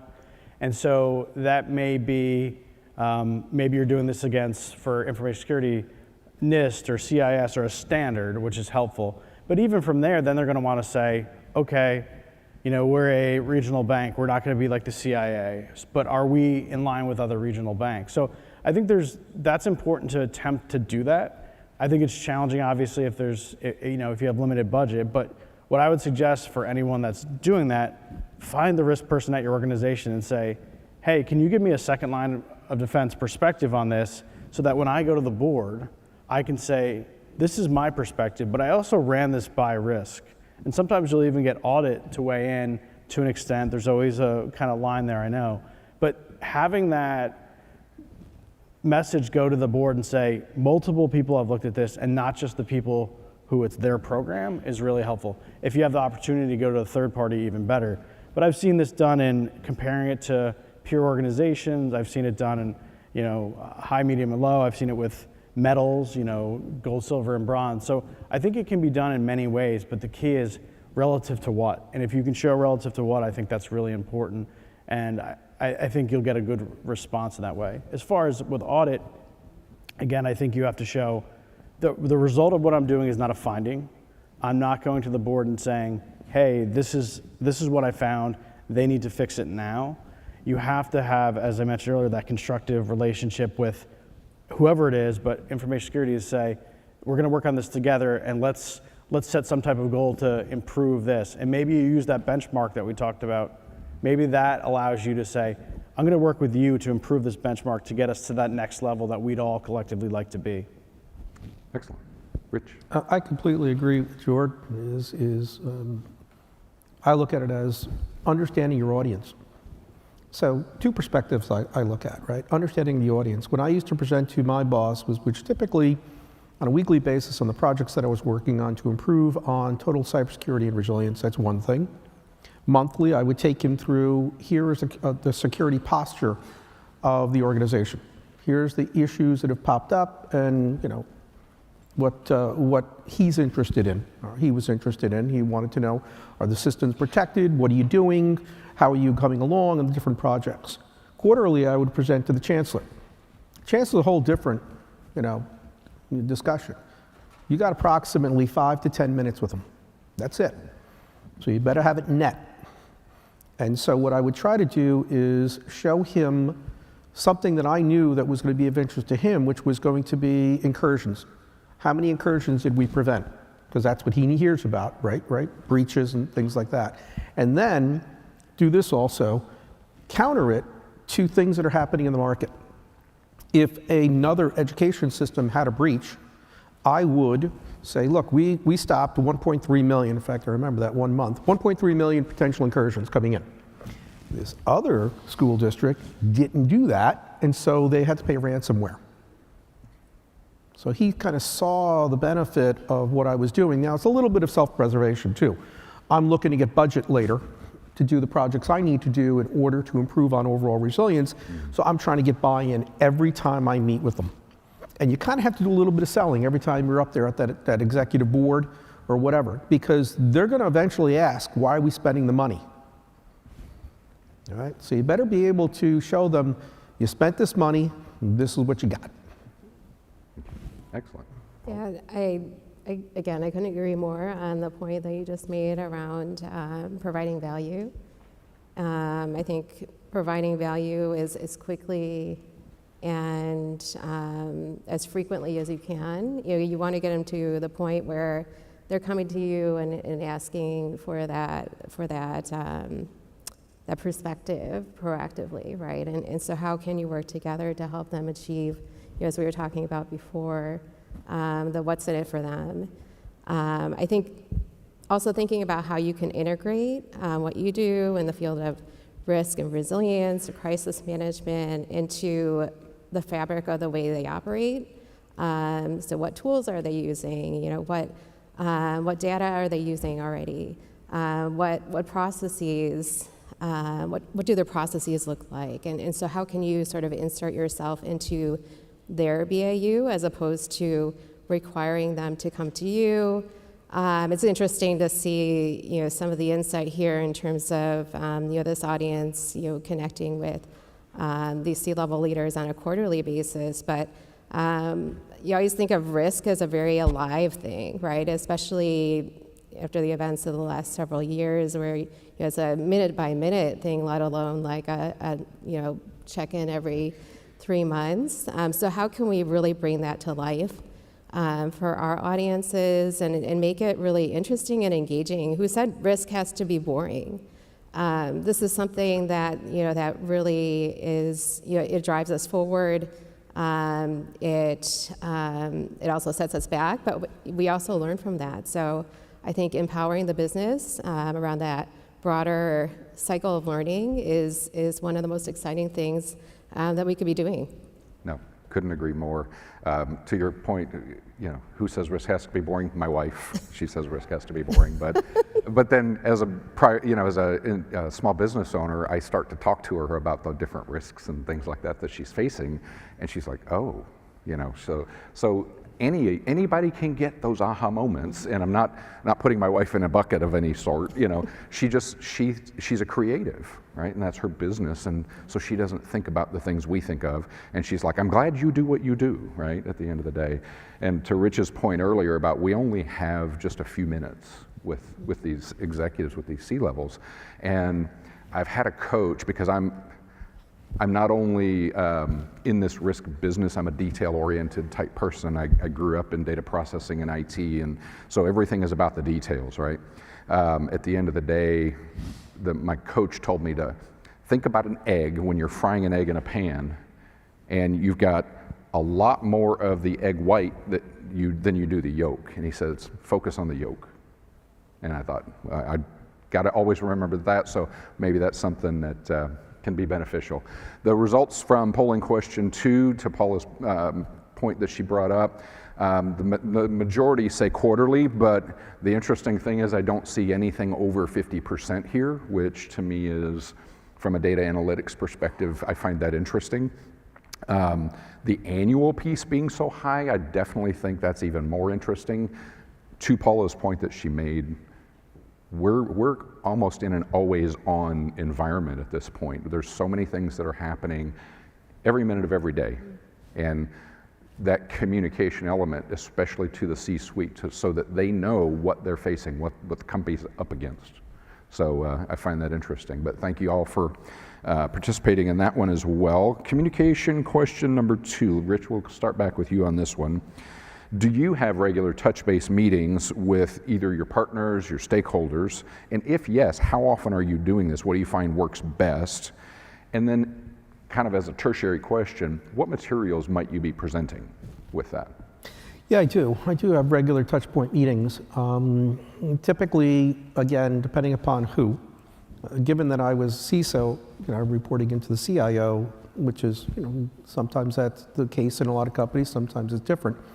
But I would meet with him weekly to go over what was going on from a security perspective, from a business continuity disaster recovery perspective, and then also monthly produce a report. My team would produce a report that highlighted everything. There were multiple parts to any resilience program. So I would have them produce information that showed where we were standing from a security perspective, from a business continuity, and from disaster recovery. Interestingly enough, when I got there, the disaster recovery site for the Department of Education was 100 yards away across the courtyard. Little bit of a problem, right? 100 yards. Oh, by the way, we're in a flood zone. Okay, so slight problem. They did finally listen, and we relocated to across the river into Jersey City. So they recognize that. But understand, whenever you walk into an organization and you're taking a look at its resilience program, there's a lot of problems you're going to find. So figuring out a way to present currently where you are, and then also what you're doing is critically important. So, like I said, I meet with my boss weekly, produce a monthly report, and then quarterly go to the chancellor. The chancellor's report was much more net, as we talked. Okay, big animal pictures. Hate to say it, but they need you to net it out. You know, you can't give them a report of, let me tell you through, here's 50 pages, never gonna read it. If you can get it down to a page or two, for him, that was great. That's all he needed to know. That's all he needed to know. My boss needed to know more. Chief Risk Officer wanted to have a different kind of a report. The stakeholders, they wanted to have a different type of report. Everything was geared towards what was important to them. It wasn't like I had a standard report. It was one of those things where I knew my audience and I knew that I had to customize that report to whatever they were interested in and however they wanted to meet. Okay? But clearly, executives, I wasn't getting the chancellor and his direct reports more than quarterly, and I was only going to get 5 to 10 minutes. Yep. You know, and my boss would say, net it out. Don't think you're going to get a lot of time. Answer whatever questions he's got, and then get out of the room. Get out before they give you assignments. Okay? Get out of the room. So there's, you know, you got to figure out your audience and how you want to present it and when do you want to do it. I think a key element there is the know your audience piece. Know your for sure. audience. So, okay, Paula? This is an interesting question. I think about some of the conversations that I've had, especially more recently, where we're finding that boards and executive teams are beginning to ask their teams, how resilient are we?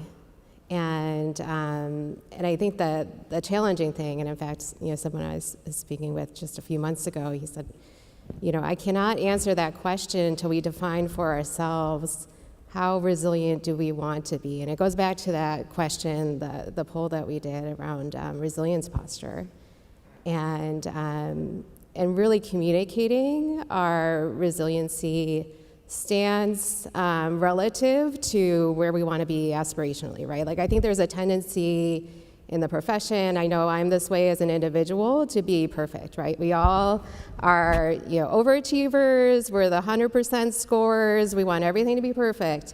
But the reality is, especially in a fast-moving change like what we're dealing with today, that's not possible, right? And so some things are going to fail, and we need to focus our time and attention on those things that are materially important to our customers, to the market, to our employees, et cetera. So going back again to the what's in it for them, it's about how do you communicate resiliency insight, risk insight in a way that moves the business forward and everything else fades away, right? It's really about focusing on those things that are most important to your stakeholder.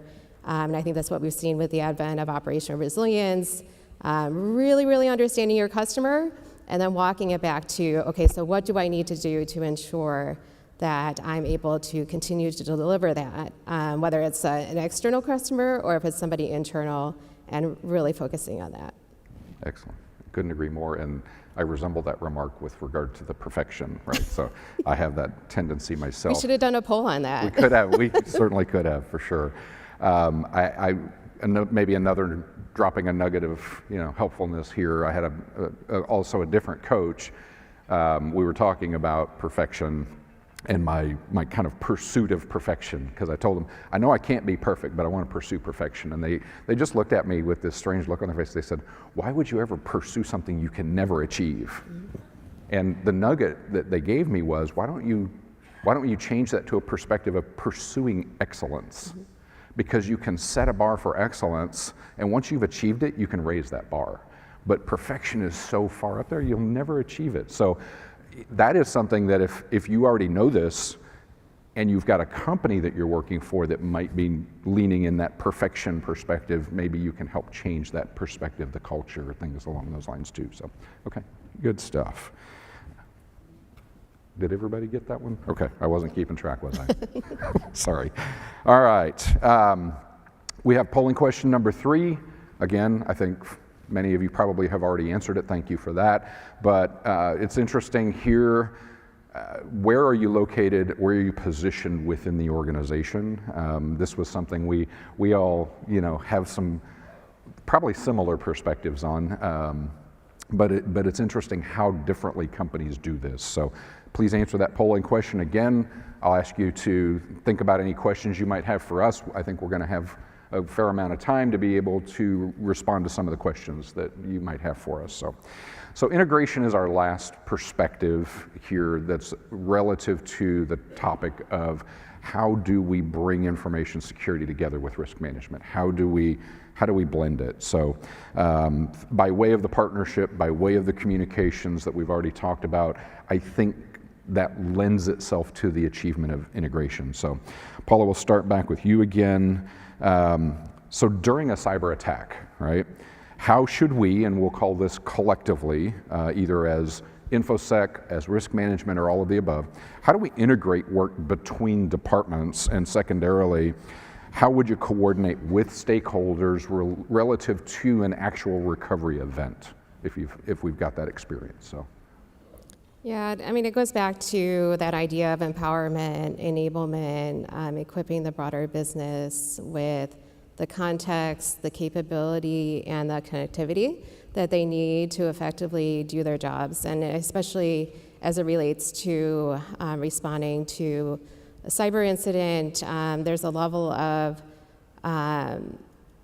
really engagement that needs to happen with the broader business, and that there are just cascading impacts and activities that happen really throughout the organization, and really connecting the broader business with the insight, and particularly your IT or InfoSec teams, your cyber teams, with the insight that they need to know more proactively, what the impacts are, and how do you orchestrate together a response that mitigates the damage as much as possible. And I think prior to that, it's about how do you establish a healthy relationship with those teams so that before disaster strikes, you're well positioned to avoid those situations to begin with. Really leveraging the power of, we talk a lot at Illumina about the value of deliberate practice, wargaming, et cetera, like really bringing that to life so that when the event does happen, and as we've seen more often than not, will be impacted in some way, shape, or form, that the organization has that muscle memory needed to be able to respond. Excellent. All right, Jordan? Yeah, I think this is, I'll go back to what Paul said earlier about relationships. And I think this is key, that if you have these strong relationships, you can work well in these types of moments with folks. I think this is harder, undeniably, now because there's been so much turnover over the last 3 years. So if you had folks that you were working with for many, many years and you had strong relationships and half that team is gone, you have to work that much harder to rebuild those relationships and then rebuild that muscle memory, as Paul is saying. So I think the frequency of your engagement with any of those teams at InfoSec, IT, whoever it is who might be responding in a crisis, is so key. And then any sort of exercise, tabletop simulation that you can do, whatever you call it or how it works for your team, is just invaluable because you just want folks to feel like, okay, I've done this in practice environment, at least I know that, or I've done this before. We had a similar event last year. And if you're there and that you're showing that you're present and you're engaged and you're gonna be part of the solution, then folks start to understand, this is a partner for me, this is somebody that I can work with. So I completely agree that those relationships are so key, and it makes everything just flow more smoothly in a really tough time, which is responding to a crisis. Excellent. I will tell you, cyber incidents were something that was always on my mind. I mean, every day when I used to take the train into the city, I would scan the news to see if I needed to be working on my resume that day, or my boss should be working on his resume, or we both should be working on our resume. In fact, when I started the position, I told my boss, you will need to fire me one day, and you need to be okay with that. I said, because one of us is going to have to go if there is a major incident. His only response to it was, well, let's prevent that. Okay.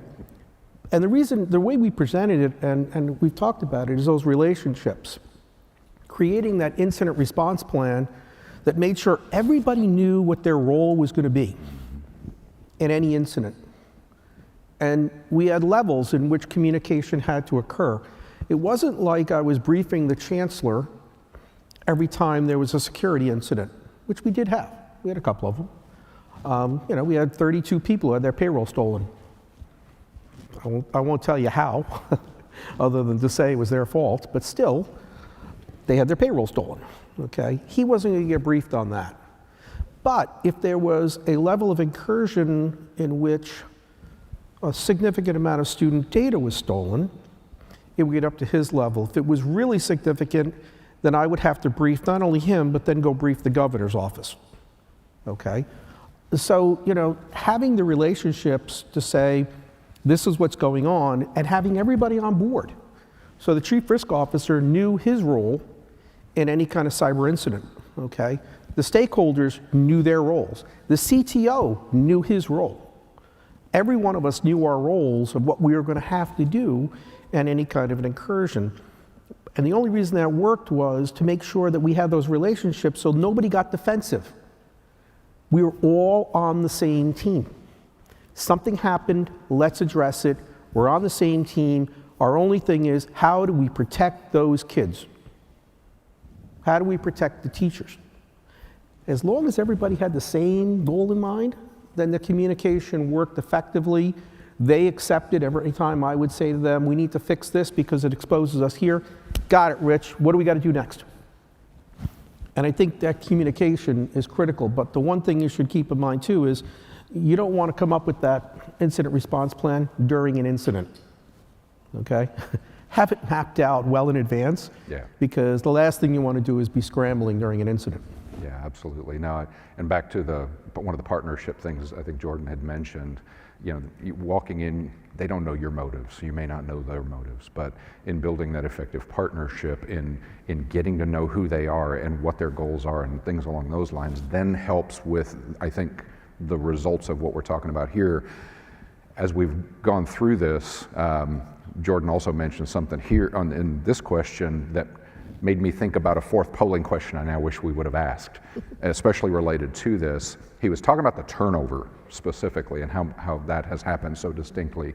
But if would we mind maybe turning the lights up in the house? I think this I would like to do an active polling question, or from the perspective of everything we've gone through with COVID and remote work now being so distinct and so pervasive, I'd be interested to find out how many of you in particular in the room are actually working 100% remote. Wow. Okay, thank you. That's a pretty good number. How about maybe 50 to 75% remote? Okay, close to the same numbers, I think.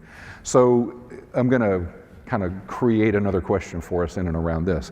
What does this aspect of remote work now, how does that impact the integration, the planning, and even the ability to wargame and exercise? Yeah, I'm happy to jump in on that. So I think I'm a big proponent of remote work. Funny enough, one of my colleagues is in the crowd. He knows that I like to be in the office, and it's just I have a busy house, 3 kids, I get distracted. For me right now, being in the office is really great. But I think everyone needs to kind of make their choice of what works well for them. I think for us, hybrid is really good.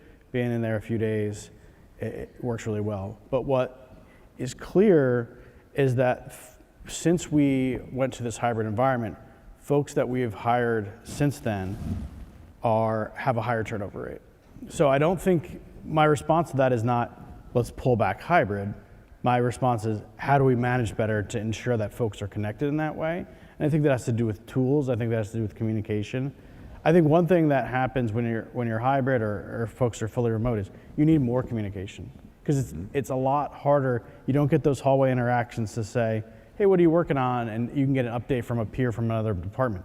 You need more emails. And I know everybody's like, I don't want more emails, but I mean, you need emails with 5 bullets to say, this department's working on this. And then you can go, okay, that really resonates. So I really would push back, even though you need to know what you like and what works for you. And again, for me, that's in the office. But know that I don't think this is coming back. And I have a child with a disability. As somebody who is in that, this remote work is great for a lot of different people for a lot of different reasons, and it gets more people included in the workforce. So let's embrace that and figure out how to do it better, not push back on the concept. Yeah, absolutely.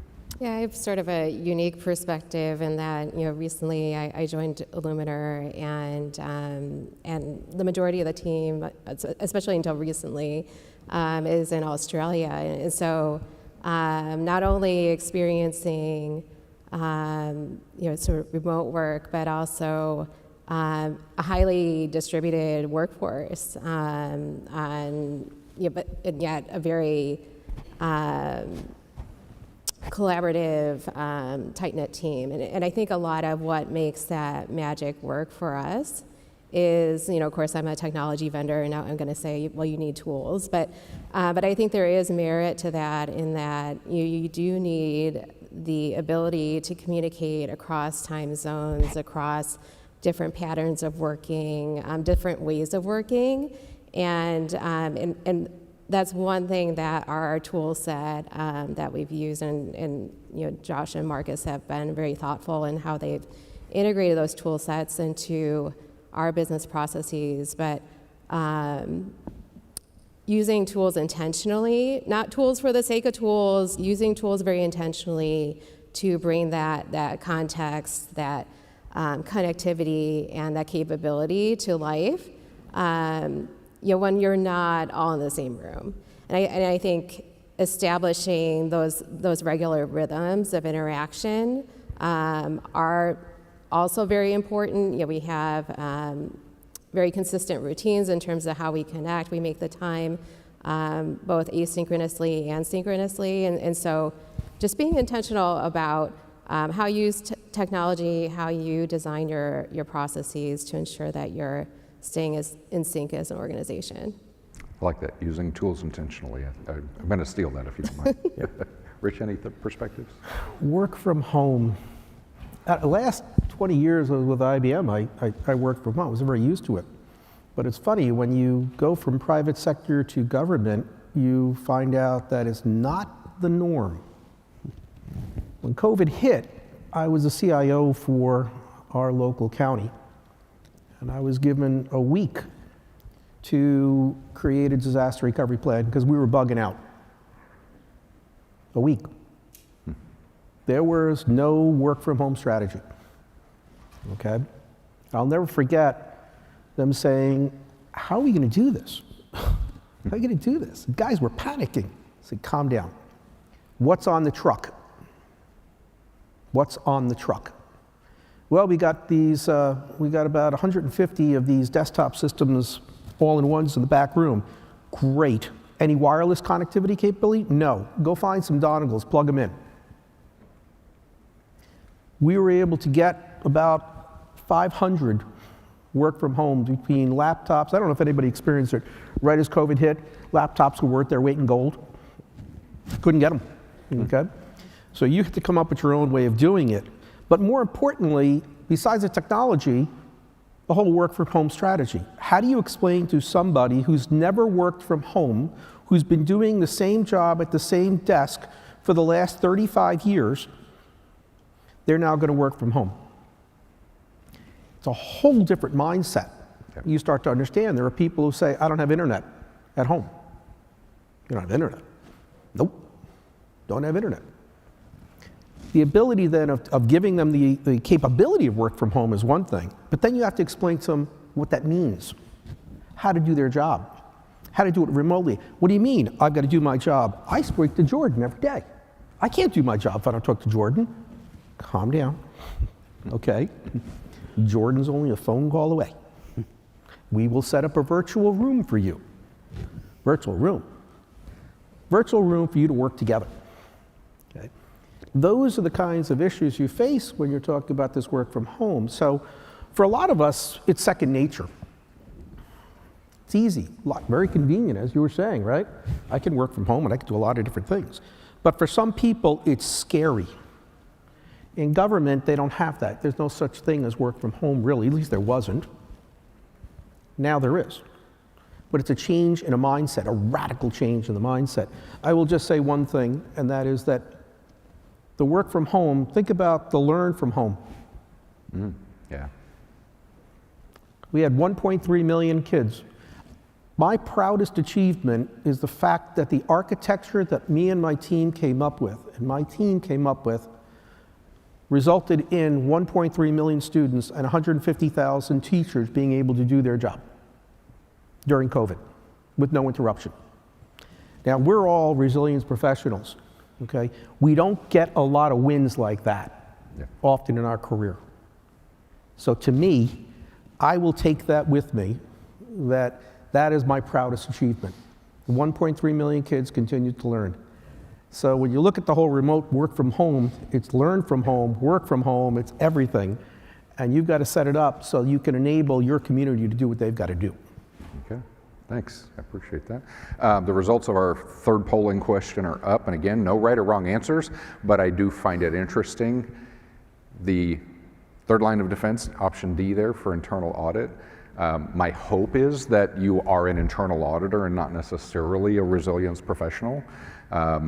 If you are a resilience professional reporting into internal audit, I don't see that hardly ever. So I'll either say congratulations or condolences. I don't know which one to offer you up. So, but no, it is good to see such a large percentage in that second line of defense. What is lovingly, sarcastically called independent risk management, but it's good to see the perspective there. We've got an opportunity now to hear from y'all and answer some questions that you may have. I think we've got about 8 minutes left.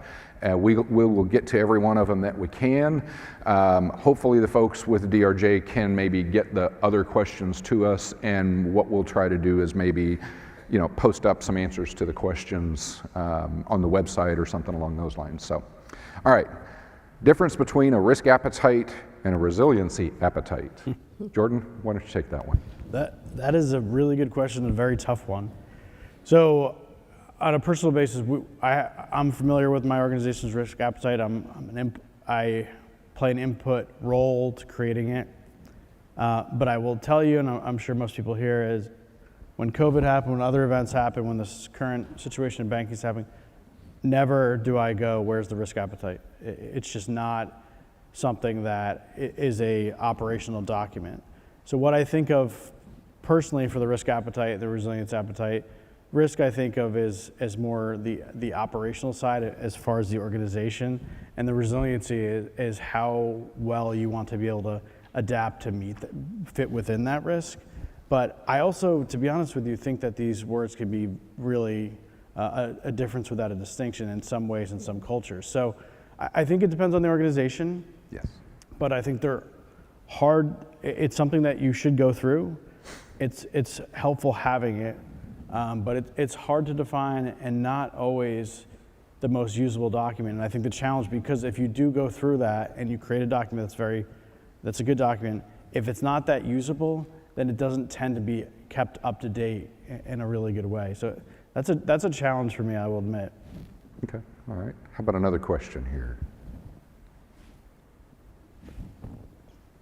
Okay, thank you for submitting this. Outside of relationship building, do you believe organization structure should be changed to get more risk-related teams reporting together to the same leader to drive economies of scale? Paula, what are your thoughts? Yeah, I think this is so fascinating, and I'd be really interested in hearing your viewpoints on this as well.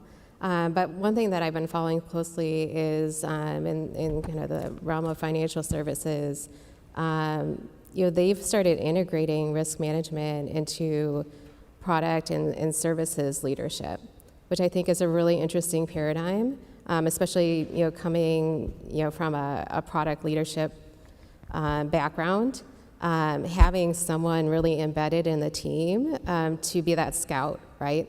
Looking at the threat landscape, helping me proactively assess what are the active threats, understanding how my product even works in the organization. As a former operational leader, that was something that it's amazing how little we know about how our companies ultimately deliver value, right? Like we all have a piece of the puzzle, but only by working together, we're able to kind of create that bigger perspective.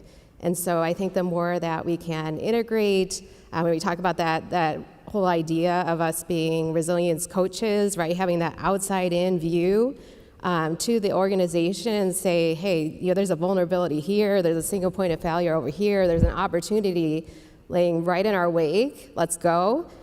That, I think, is really the opportunity that we have. And I think by changing organizational structures to do that, or if we can't do that, empowering that through better insight, better tools, better connectivity across the organization will really kind of get us to that kind of that vision in the sky. Excellent, excellent. Hey, Rich, how about this one? To pay or not to pay? It's the question being asked time and time again. So the approach, have you managed the sensitive topic with stakeholders? And I'll probably have to make an assumption, maybe you'll have to make an assumption on what we mean by to pay or not to pay, but because there's so many applications to different perspectives on that, right? So to pay or not to pay for new products, to pay or not to pay for automation, So just as a holistic perspective, what have you? From my perspective, I see that statement to pay or not to pay, and my mind immediately goes to ransomware. Yeah. And are we going to pay the ransom or not? That's a really tough question to answer. I think you have to take a look at its impact on the business and the cost associated. If we design things right, we have the ability to recover, but at a certain point, you're going to have to make a decision. Can you recover in a time frame that's not going to impact your client, constituents, your stakeholders? You're going to have to make that decision, and what's it going to cost? Okay, I know that, I had that conversation with my boss that, if we did have a ransomware attack, we were more than likely going to pay. Because I had a different aspect, which was the political aspect, right? Chancellor's not going to want to admit that schools and the kids are not learning. Mayor's going to bring, pressure. The governor's going to bring pressure. So we needed to make sure that, one, we protected ourselves as much as possible. We had the ability to recover quickly. So I look at that question, Dan, from a ransomware perspective. I think Jordan and Paula might look at it a little differently. Sure.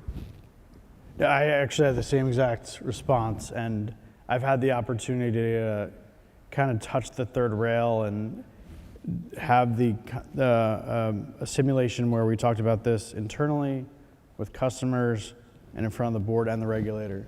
And we said, paying's on the table. We don't want to do that. No one wants to admit that they would have to do it. But my thought is always, if you have cyber insurance and you say we'd never pay, drop the policy.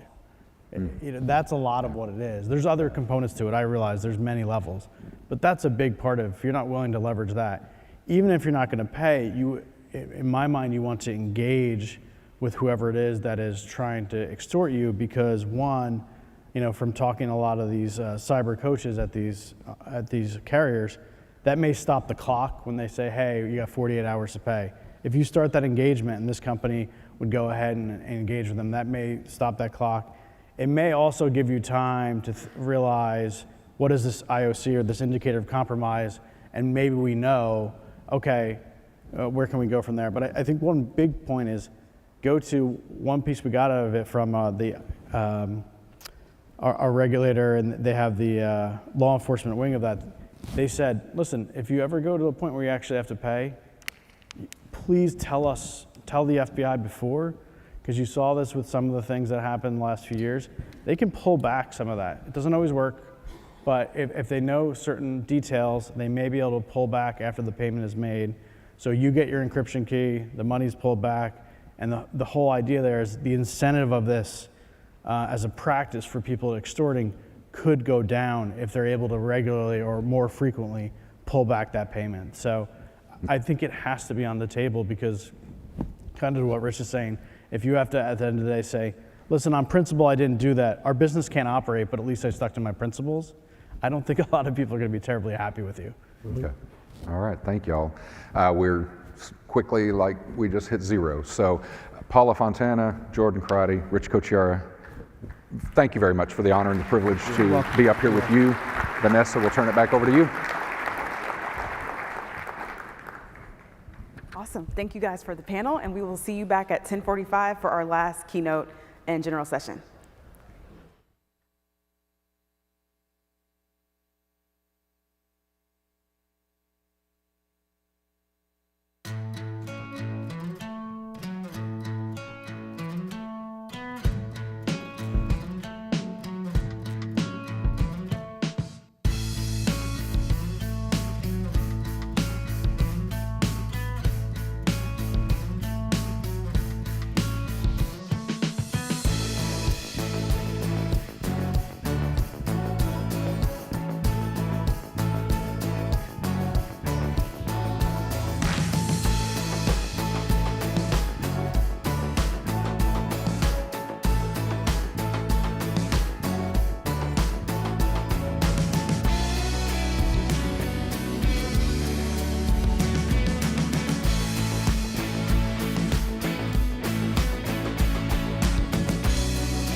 general session. So I will give you guys a couple seconds to come back in from the last conversation with their customers, and they're going to be talking about the butterfly effect, understanding the ripple effect of physical customer officer, and she oversees the implementation of the OnSolve communication platform across more than 20 the DRJ Executive Council and a past board member of the BCI USA chapter. And with that, we're going to welcome Ann to the stage.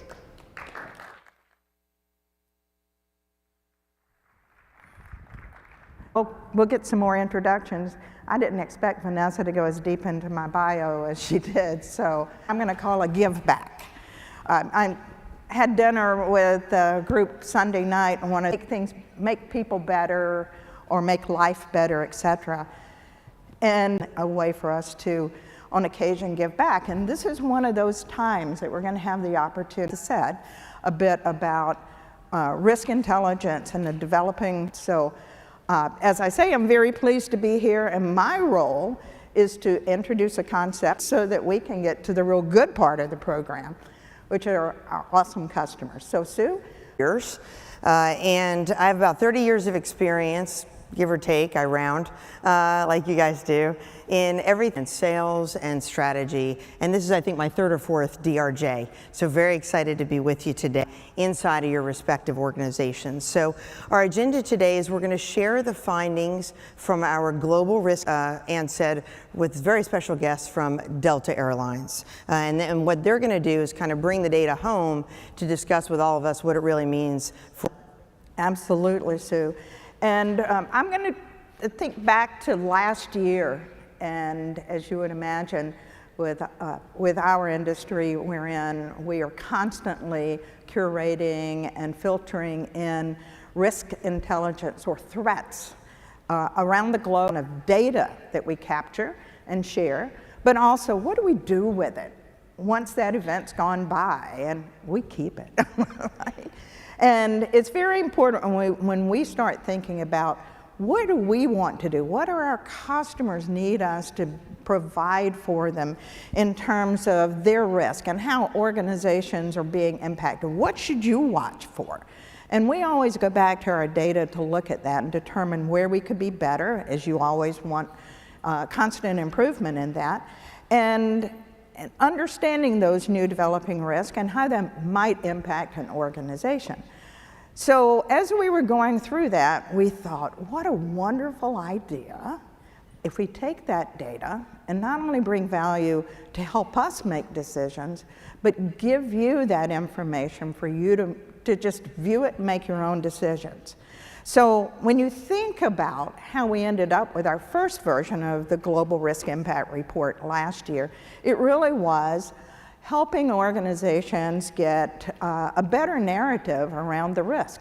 Because if you're sitting in your own world, your own bias, your own experience, your own just way that you look in a subjective matter at risk might lead you to miss a pattern of developing risk. And so if we can improve that, give you a better narrative, and help you prioritize the resources you need and the actions that you need to take, and help you learn better how you need to prepare for those impacts or threats, then we are in a far better place as an organization, as an industry, and as each of you would be. So we wanted to provide a way to help you as security, resilience, continuity, and risk professionals, a way to have more input and look at patterns from this. So that is a little bit of what we've done. So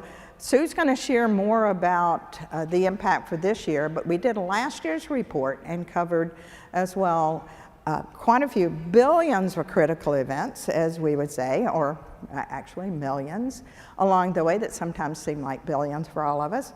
And the categories of risk that we cover, and we're going to talk about the global reach of the report and the information we gather. So what did we find? And that's really what we want to share, but obviously it was pretty easy in the past few years to think about that because it was primarily pandemic. Everybody was talking about that. It was top of mind with all of you. And that's now taken a back seat, thank goodness, and it's one of those things that continues to give, and we continue to have to manage through those impacts of that. But more important, if you look at the data that we're going to share, you're going to see that there were dramatic increases in a number of areas that if you stop and think, you would probably agree that that is in fact true, be it floods and shootings and civil unrest, transportation issues and impacts and incidents that would have some impact potentially on you, your supply chain, your employees, et cetera. So this year, we're refreshing that data, and it is close to being released, and I think Sue's going to tell you a bit about that. I am, thanks Ann. So the Global Risk Impact Report is something we publish annually, and this year it's due out next month. And so what we wanted to do in the spirit of giving back is just give it to you, give you the opportunity to take that back to your organizations and figure out those impacts. And so next to you right now, or around you, near you, there should be some flyers. We're also going to, with a QR code on them, we're also going to put a QR code up in the slides later, and certainly welcome you stopping by our booth 400 in the exhibit hall. But you can pre-register for the report by simply scanning that QR code. And then when it comes out, we'll send it directly to you. And so a little bit more about the report this year. It spans 2 full years of data, starting in January 2021 through December of 2022. The reason that's important is you can then do accurate year-over-year comparisons. It looks at over 50 different risk and threat categories.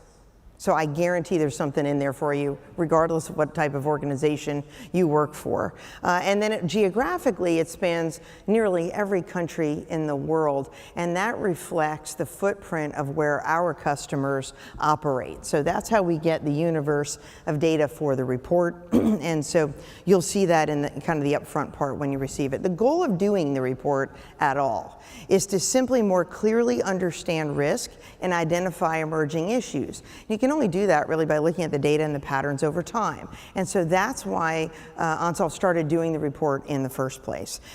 What I think we're all taking from it, for those of us who started to see the data, is that the sense of urgency coming from it still, unfortunately, isn't enough. And so the organization-wide impacts can impact you from any of the events in there, the threats in there, or multiple of the threats in there. And that's what we're going to talk a little bit more about today. And so what we want is to help you and enable and empower you to take mitigating physical threats to your organization to become a C-suite level conversation. And that's our belief, and we think it needs to be there. And so one of the other things we did in this year's report is we surveyed 250 different chief executive officers across a variety of industries. And what we found was first that physical threats, which is where the report focuses, and the ripple effects of their impacts are getting more attention now than ever before. Some of that started from COVID, some of that started because of the varied extreme weather you're seeing around the world, but they're definitely getting more attention. And it's trending now to be an even larger concern than inflation. And I think that's in the news every day. So putting it in perspective, a finer point on it, there's up to 10, last year alone, up to 10 physical threats occurred every minute last year. Think about that. 10 physical threats occurring every minute last year. And so when we spoke to these CEOs and we surveyed them, 100% of them, all 250 said that their organization was impacted by a physical threat at some point in the last 3 years, which is absolutely no surprise to any of you in this room, because that's what you do.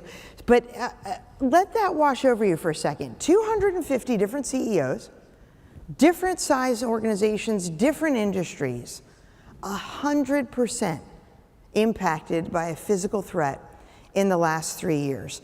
And so what we take from that, and what we hope you take from that, and that they take from that, is it's not a matter of if, it's a matter of when. It is going to happen to you and your organizations. So what we also saw, though, was that while a third of the CEOs said extreme weather and infrastructure issues, those failures were their top concerns, more than half of those same CEOs have no strategy in place for those biggest threats. None. What's more, 69% of them, so just a little over 2/3, haven't invested in any technology to help keep their employees or operations safe during a crisis. Absolutely. And while we start to move forward in some of the metrics that we uncovered and share some of those findings with you, I encourage you all, having been talking with many of you and working with our customer base, that each of you need to think about the particular disconnect it presents for you and your organization.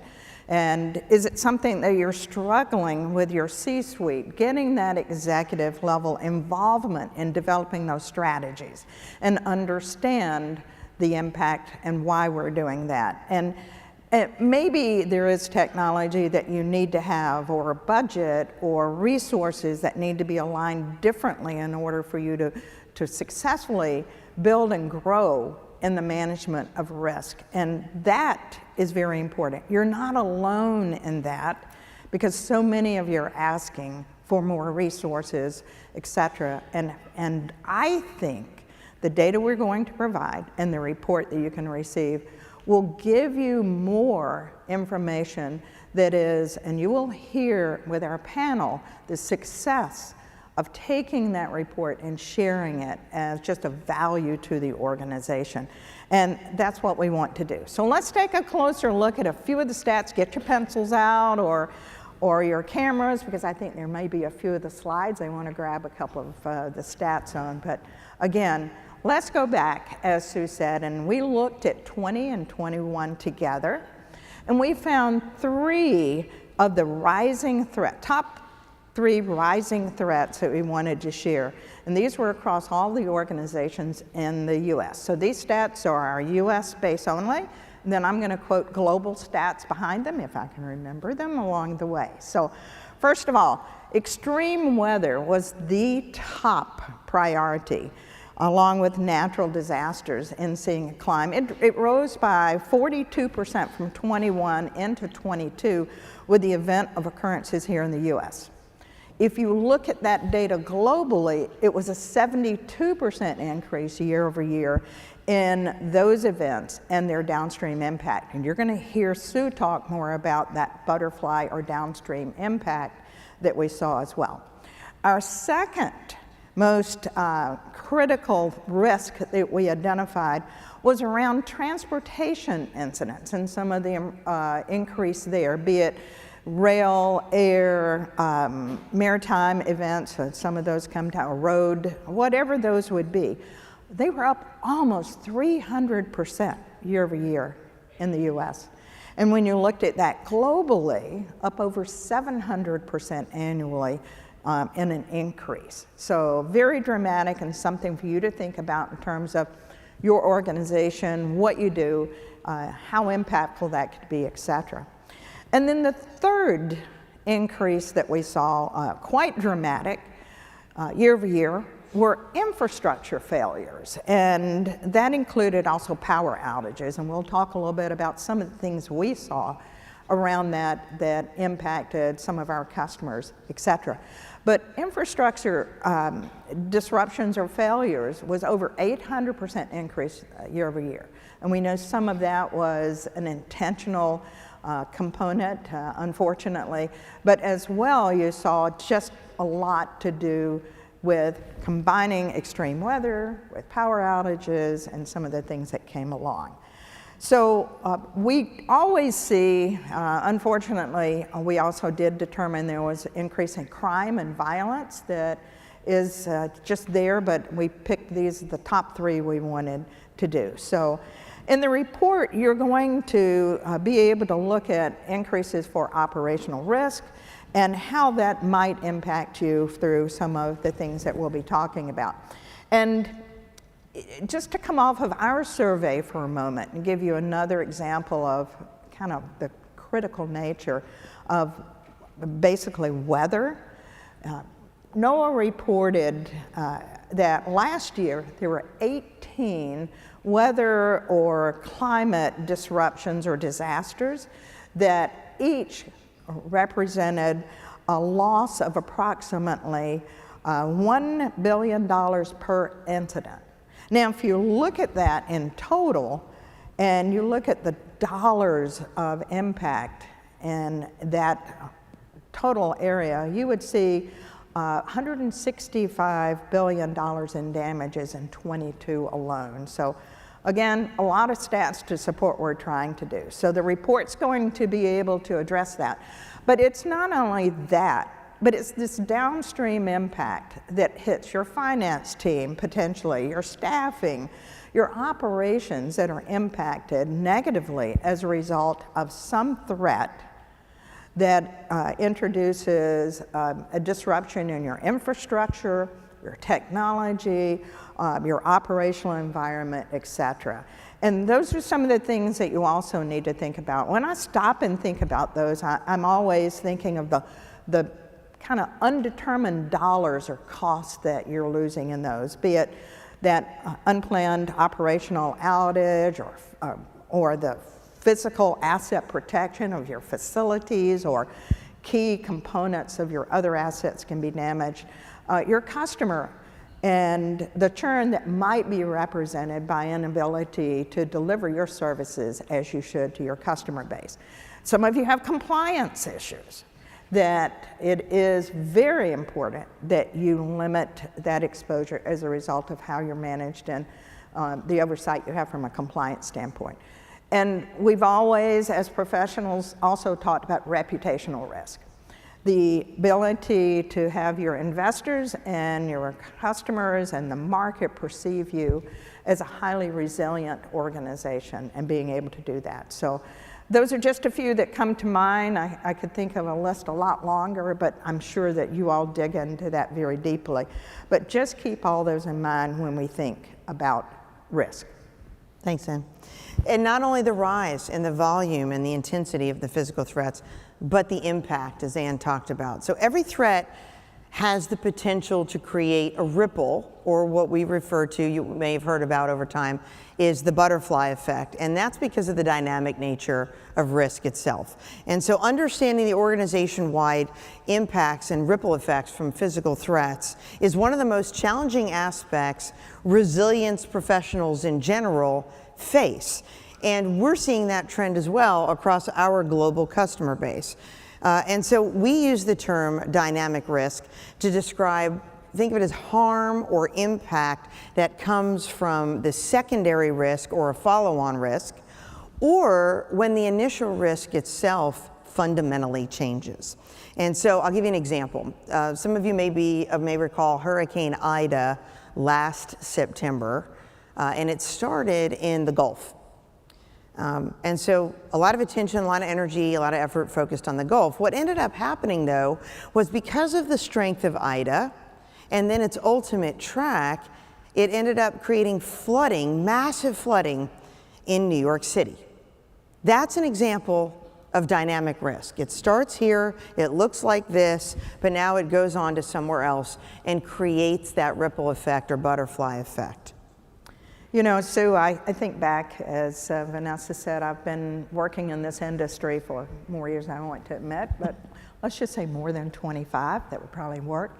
And I've always heard mention of a crisis in a crisis. And it's the thing that comes around the corner when you're trying to remain focused on the key event at hand, and it's the next thing that happens. And I was talking with someone who has been in this industry and worked quite a bit in the years of COVID, and talking with them, they talk about managing 12 concurrent events or more during 2020 and the outbreak and all the issues. Some related as downstream from a COVID, but others being just dramatic disruptions that occurred in terms of facilities, et cetera, by weather or flooding, etc. And we really need to think about how we're going to respond to those things. I recently spoke with one of our customers in Southern California last summer, so recent, and as you recall, with the extreme heat at that time that was going through Southern California, he had never thought about the reality that they were going to have to communicate with customers with rolling alerts or outages that they were going to play out. Day by day, those changed, region by region within their metro area of service. And it caused him to have to look at things completely different from an operational standpoint about how to identify that and be able to communicate to those customers prior to the actual outage occurring as they're doing those rolling outages along the way. So it puts pressure on all of us when we start thinking about the things we've never thought before, the downstream impact it has in our operational view, our teams, our unfortunately, the stress that it puts all of us under as we're trying to deal with these things and address those from a standpoint. And understanding what we can do and being able to potentially see those threats coming, stay focused on where we need, be alerted when we should be alerted about those threats developing, and then have a plan to manage those, because now, we knew it could be at risk. And that's the key of what we wanted to do. So mentioned earlier, we spoke to these CEOs and we speak with folks in the C-suite all the time. And when we surveyed them, remember the findings were interesting, maybe concerning, a little bit disturbing. 60% didn't have a strategy for their largest threats. 100% of them, though, reported being impacted by one over the last 3 years. So they don't have a plan for them. And what that means, at least to us, is boy, do they need you. And so when you compare that with the level of attention and investment given to cybersecurity, let's think about that for a second. So go back to, say, 2017, 2018. And at that point, leadership was just starting to pay greater attention, put greater investment in cybersecurity. In fact, today, 2/3 or 66% of those same CEOs do have a strategy for cybersecurity, which is good, which is a good thing. But only 1/4 of them have a strategy for their biggest physical threats, which frankly are more likely to happen. And so again, if you think about those 10 physical threats last year happening every minute, those same leaders who are thinking about discussing cybersecurity have to open the aperture to also think about physical threats simultaneously. And so as we see cyber and physical threats continue to converge under what's really more of a broader risk and resilience umbrella, not necessarily organizationally, but conceptually and strategically at an organization, especially at the C-suite level, those leaders have to have a strategy to mitigate physical threats and have to open their aperture in their C-suite dialogues to include physical threats as part of their security and risk and resilience, or in this case, business continuity and disaster recovery dialogue. So I'm very interested, and here's your call to action. I want all of you to come to the booth immediately and overflow the whole booth area. But more importantly, I would like to know, just catch me in the hall, where you see your resilience profession and risk and cyber and physical security, where those are coming together and if they are coming together in an organization, because I see there's such great correlation and need to really engage across those functional groups together. And one of the things that I would emphasize, it's a board issue, that in the survey that we did, that we were talking about risk with those CEOs, they said 100%, nearly 100%, it was actually 99%, of those responded and said, it is a discussion in the board around crisis mitigation plans for physical threats. And it should be. and taking that down.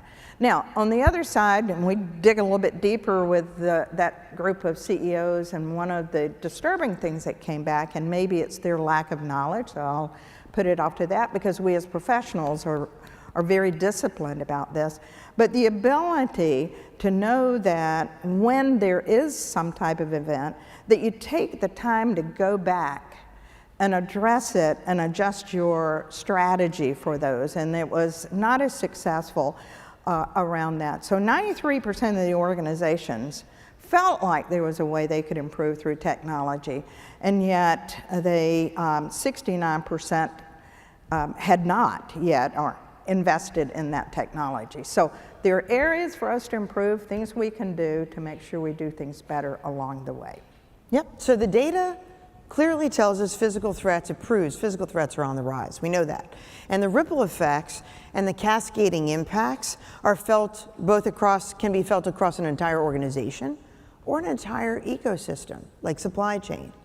We also know physical threats are on the minds of C-suite leaders, but they've not yet reached the same level of urgency and investment as maybe things like cyber.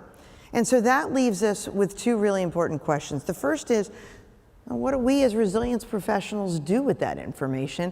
And then the second is, how do you take these insights or the data and adapt to the evolving risk landscape? All right, so great questions that, guess what? We're not going to answer, but we're going to have some folks help us answer those questions. So I have, and Sue does as well, the wonderful privilege of working day in and day out with some of our partners from Delta. And I'm going to ask these folks to join the stage with me as I will bring them up, and we'll introduce them once I get up here. So Eric, Luz, Mark, please.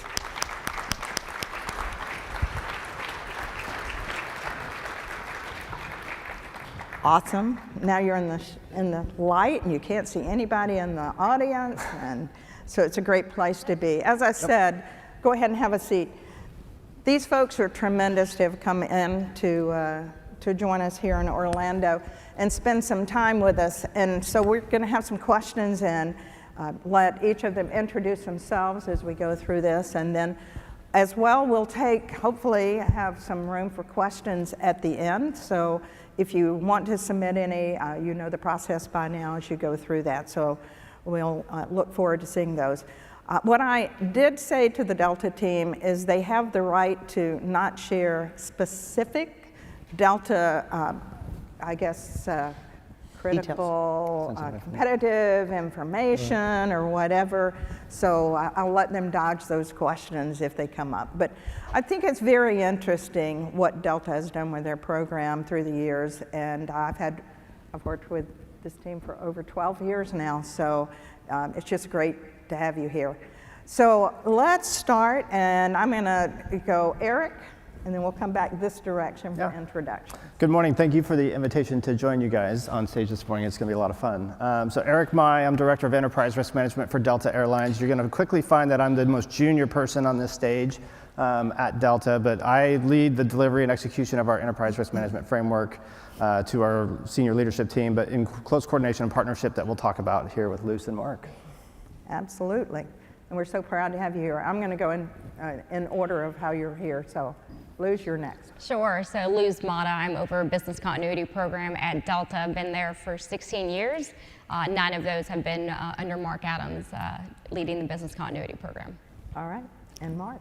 So my name is Mark Adams. I've been with Delta for 33 years now. I've been over this program for about since 2008. So I've got both emergency response, which is really working with all of our divisions around the company around aircraft accident plans, and then the business continuity side, which Luz manages for us. So we also handle the crisis management piece for Delta Airlines.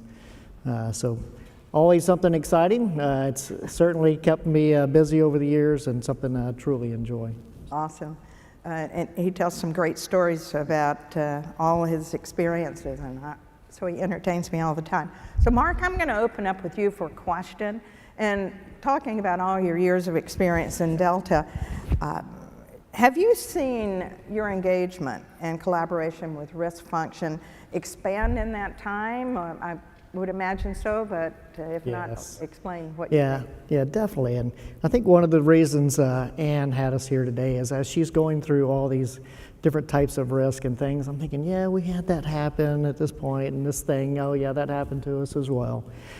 So in the past, we've kind of been more at a lower level divisional, what happens if we lose this system? What happens if, we don't have these personnel? So it's, as Eric has came in, and really we've been able to mature the program enough that we're really looking at the future and saying, what are those things that are going to impact us? That we can start working towards now, that if they come to fruition, we can manage that better than we've done in the past. And so certainly appreciate what Eric has brought to the table. We have great collaboration with that team. And really, it goes both ways, from the top down, from what our CEO and what he's learning and hearing from other CEOs and other businesses, and all the way from bottom up as well, what we're seeing in the front line and how we're identifying risk and bringing that to the top as well. So it's a great partnership. Certainly, I continue to see it growing and becoming more robust even. Absolutely. Yeah. All right, so I'll take the next question, Eric, and this one's for you. I think it goes without saying, Delta has a long history of focus on risk, right, for obvious reasons. So without going into any sensitive areas, as we talked about, how have you seen the landscape of risk change over the last few years? I think I kind of see that in two distinct paths. Certainly the external environment has changed, right? The one constant is that nothing remains constant. And so as we kind of started to think about what does that mean, but what are the North Stars and the truth for how we kind of want to manage our business and our people in response to these things that we can't control. The external environment, which you guys touched on, all these different aspects of the societal risk, the geopolitical risk, supply chain disruption. A lot of us in this room probably have lived, and certainly within our professional careers, in an environment of kind of one global world order. That's kind of changing and shifting, right? So what does that mean, and how do we start to respond and react to that? And it's a very natural human reaction through this last couple of years to focus on the fire in front of you, right? And that's where these guys came in and led the business and did all the things, which we'll probably get to. But as we're kind of starting to emerge from the ashes of COVID, we're now able to kind of lift our heads up and start to look farther out across the bow line. Like, now what's on the farther out horizon? What's 5 and 10 years out? Because we know decisions we make today are going to be impacted or impact the outcomes of those things in 5 and 10 years. So that's certainly changing. The thing that, the other side of that I said would not change or hasn't changed is Delta's focus on people. And so that was really kind of the constant in our organization, all the way through our leadership, all the way down to our front line. Through COVID, we kind of focused on 3 things. It was protect, stabilize, and restore.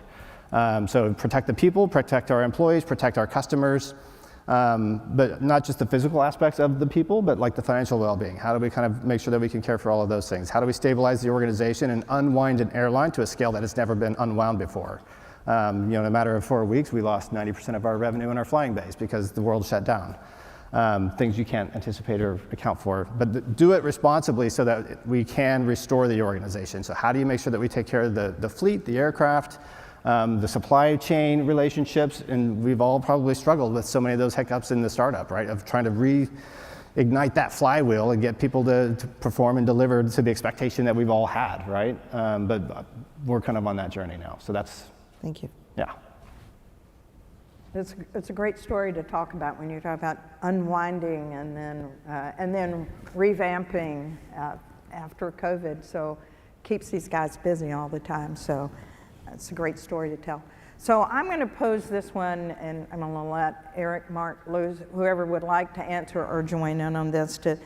We talked about physical threats earlier, and how are you prioritizing that for this year? Which ones might you be prioritizing? So maybe we all kick in here, but yeah, certainly, geopolitical instability around the world is certainly one of those, and physical threats manifest itself in a lot of ways for us. You talked about severe weather.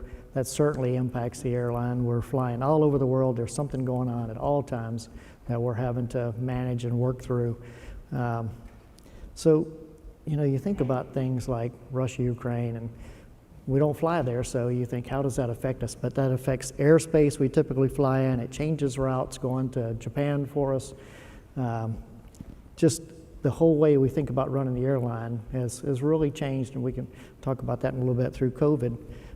But those threats are real, and we're having to watch them, and we have a lot of partners who help us understand what those are, that we work with, even down to our own employees.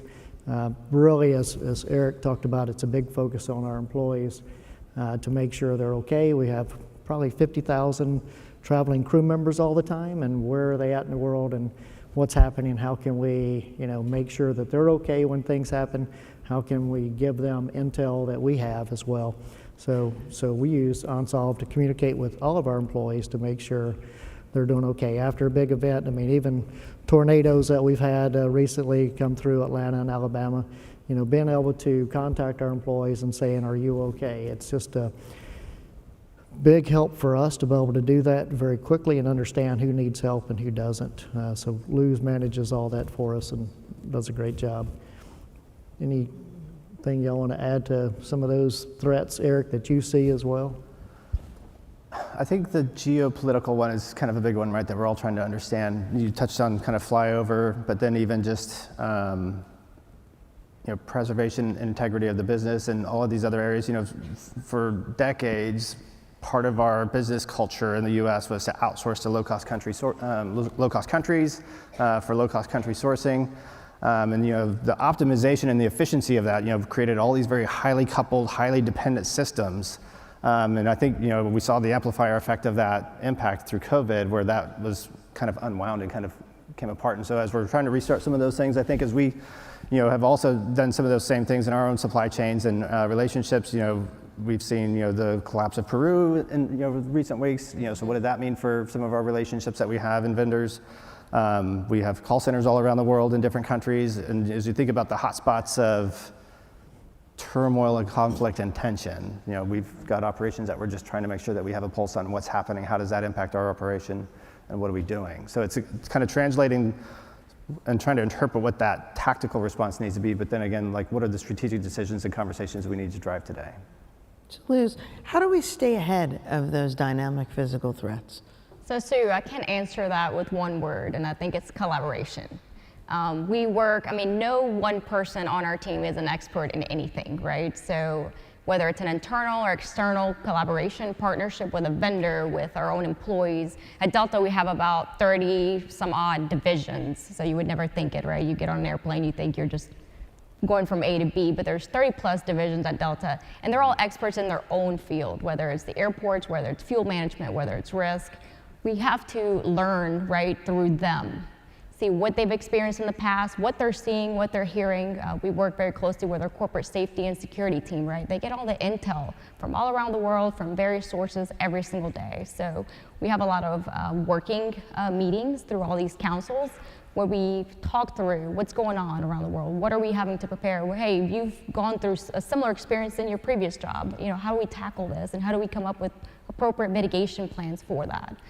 So I think collaboration and partnerships, it's key in the success of any type of risk, not only mitigation planning, but the actual response of it. So. You know, I was just thinking, Luz, about some of the struggles that happen, because we talk about the things that have been important, top of mind, and then my next question is kind of around the importance of also what you guys have to do and interact from a cybersecurity standpoint. It seems like things keep getting piled on top. Nothing gets pushed out of the picture, but other things continue to get piled on top of your plate. And do you feel that the physical security risk now are getting equal focus as what you do with cyber, or do you think you'll ever see that balance? I think physical threats are definitely getting the same level of attention. Mm-hmm. Cyber threats have always been top of mind, right? I mean, several years ago, we went on an endeavor to ensure that all of our teams and executives were on point to respond to a cyber threat. So we have a team of 100 plus folks at Delta that are constantly watching over cyber threats, and that will continue to be there. then we rely on them to give us the intel, right, and to protect us. So the focus is still on cyber, but I think you're right, those physical threats are rising, and because they impact not only our people, our own employees, but our customers, and they're happening more and more often, and then intensity is going up, it's definitely getting the attention that it needs, and definitely involving us a whole lot more from a corporate standpoint to take action when anything happens. So. And I can do, and then I'll let you go, Sue, and ask another question, but I can also see with my conversations with Delta when we meet, it's the passion they have when they start talking about the next thing that's coming, the next thing that's coming. And then I leave in comfort knowing that you guys are thinking far ahead on that, so it's great. I feel the same way as somebody who flies Delta. I feel very good about that, religiously. We appreciate that. Yes. So I take it personally every time I get on that plane, so it's good. So Eric, one of the things I wanted to ask you, every time we network with everybody, we have lunch together and the receptions, one of the things we hear, or certainly I hear over and over, is how do folks get this up the chain at their respective organizations, right? How do you get these conversations into the C-suite? So from your perspective at Delta, how do you engage for top-level interaction, so to speak, regarding the dialogue around risk? It's a little bit of a piggyback on what Luce just said around collaboration. So it's kind of meeting people with where they are in their own journey. But I do try to be very intentional about building a process and a framework or methodology that allows us to kind of start to strip out some of the bias that comes into these conversations, because we all interpret things very differently. We all have different experiences and different perspectives that we bring, from our prior lives and prior experiences. So by designing a process that allows us to be, ingest information, understand, what's true, understand what we're trying to solve for across the organization, and then meeting the leadership team with where they are on that journey as well is also really important. And understanding that this is not an indictment against anybody to say that they aren't managing their business or not capable of managing their business. If we have risk, because we have risk, it doesn't mean you can't do your job or manage your team. But it's more about what are we trying to accomplish at the end of the year? What are you going to talk with your boss about at the end of the year? And understanding those elements of success and understanding here's where we are and here's where we want to be. And we always draw a straight line between today and success, right? Whatever the future holds, but risk sits in the middle of that. So how do we start to just talk about the assumption set that's kind of built into, here's the people that we're dependent on across that journey to be successful, the product, the services, the data, the third parties, those internal and external stakeholders. And trying to distill that down into something that's palatable. So that's kind of my approach into taking that to our leadership team at Delta and even our audit committee and board that we report out every year. Again, working in combination with Mark and Luce and the team and all of the divisions across the organization, trying to paint that picture of what's putting first things first. And it kind of falls in line with what I talked about earlier, right? About kind of protect, stabilize, and regrow and have the ability to restore. Under that veil, it allows us to kind of tell that story and build that narrative around these are the things we can control. These are the things we're doing to control those events and outcomes. These are the things we can't control, but here's how we're prepared, and the tabletop exercises and the drills we've designed to identify levers that we can pull should any of these things happen. It's interesting. We were talking yesterday, and one of the things to also keep in mind about your world, regardless of the exact function, is that every company, at least certainly publicly traded ones, has GRC, governance, risk, and compliance. And that is a board level committee. That's a board level conversation. And so when you think about certainly what these experts do, what each of you does, it does roll up to that. So there is a place for it there. There is a dedicated spot. There's a reason those committees exist. And that is to very much try and stay ahead and think about the preparation of response, restoration, should, and if we follow the data, when these types of physical threats are going to occur. And if I can, another big part of the conversation right now is ESG, and the conversation tends to over-index to the environmental or the sustainability side of that, but governance is a big piece of that. And so we've been very intentional about building governance systems or listening systems within Delta that allow us to bring these cross-collaboration or cross-divisional groups together to kind of talk about where are we at on this journey, what's at risk, are we okay with that? Is that something we can accept, or is that something we feel like we still have to mitigate? Can we transfer that risk to a third party, or insurance or hedge, all these different elements of things that you can do, but what does that look like and where are we at? Makes a lot of sense. Back to me? All right. So yesterday when Eric arrived, one of the first things he said to Sue is, where's the new GRI report? and is it published yet? And so this is kind of out of a question, but Eric, he commented on how he'd taken last year's report across the organization, and you shared it quite a few places, right? Yeah, actually, we'll say that that report landed in the inbox of our CEO first, and then it started to make its way around the organization, and it made its way to us, and we were trying to make sure that we were prepared to understand what the report said, and then how we are also prepared then, and how we've also identified some of those same trends. What do those things look like? How do they start to manifest? Again, what are the listening systems we have in place that are identified that allow us to be prepared so that we can respond versus react? And sometimes those are kind of the same thing, but I feel like a response is you're at least not flat-footed, right? You're not on your heels kind of reacting to what are we going to do? So, but yeah, that was a very well-received report. Yeah, he's waiting on it. So he's already done his QR code scan, and we promised him, so keep it in mind.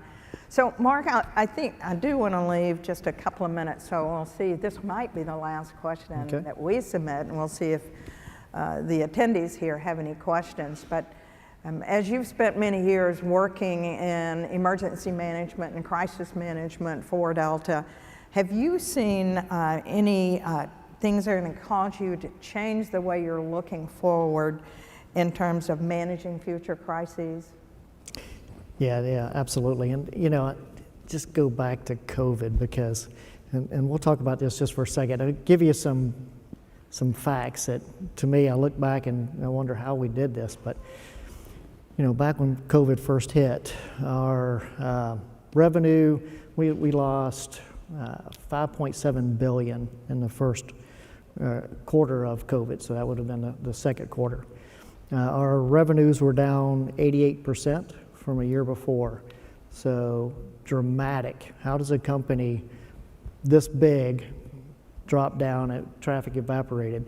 We were flying 600,000 customers a day. We had some days that there were 20,000 flying on the airline, and we know we have to keep flying because there's critical dependency on the airline to get medical professionals and people who need to continue to travel all over the world doing that.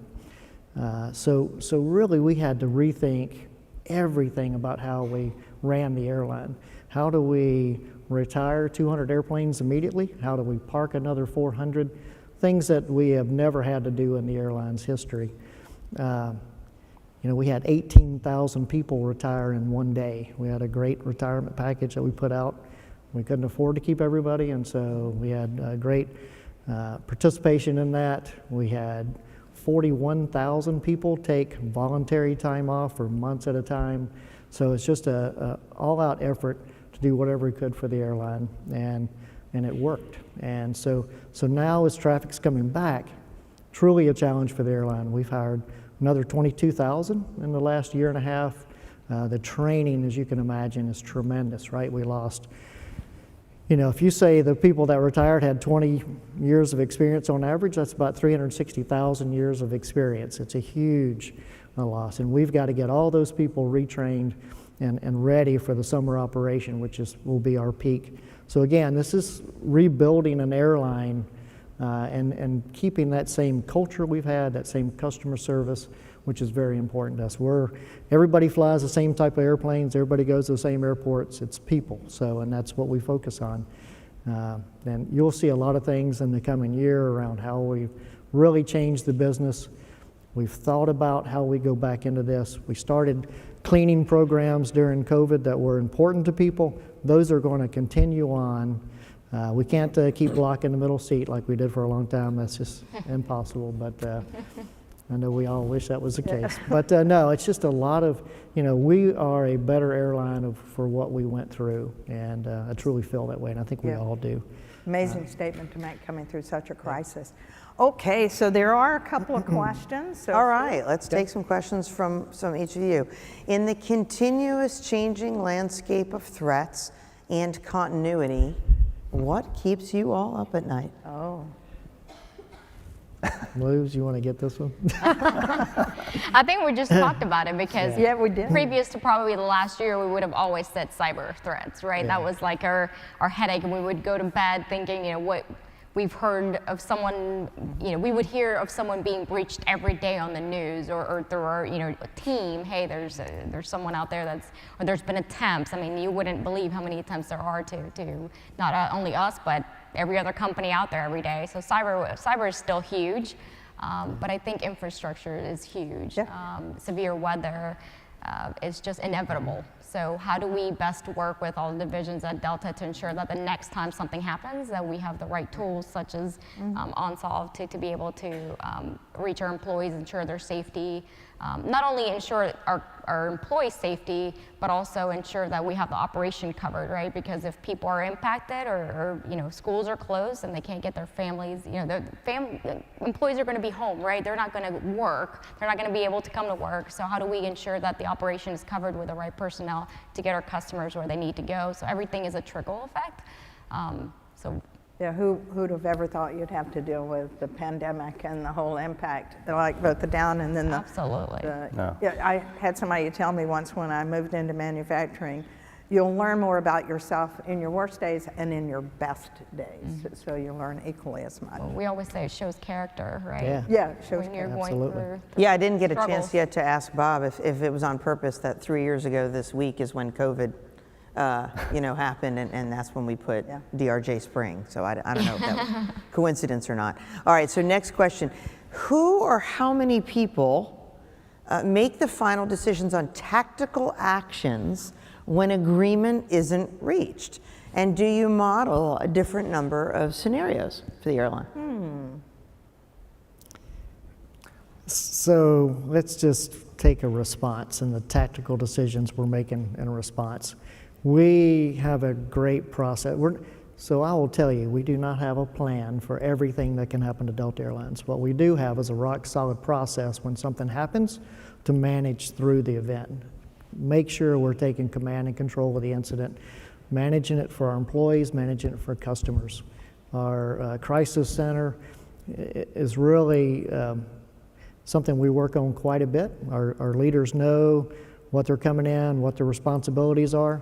Like I say, they may not have a complete checklist like they'd like to see, but we know, okay, we're here, we've got all the right people in the room, they know what individual areas of the company they're responsible for.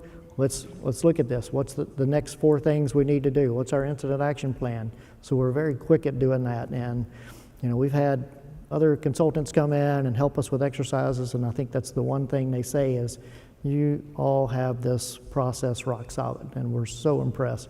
And that makes us feel good because that's a big part of what we do is to make sure there's that command and control. Because if you lose that, you lose your ability to communicate, then that's a challenge for the airline. And there is no telling where an event might be, and we're managing it from the headquarters in Atlanta. Now we'll have, the local command centers set up, and we're communicating with them, but it's all about how do we reach those tactical decisions and strategic, and then how do we implement those tacticals out in the field. So. And you end up coming out with agreement every time on the action because it's just amazing Most part, the discipline that you have.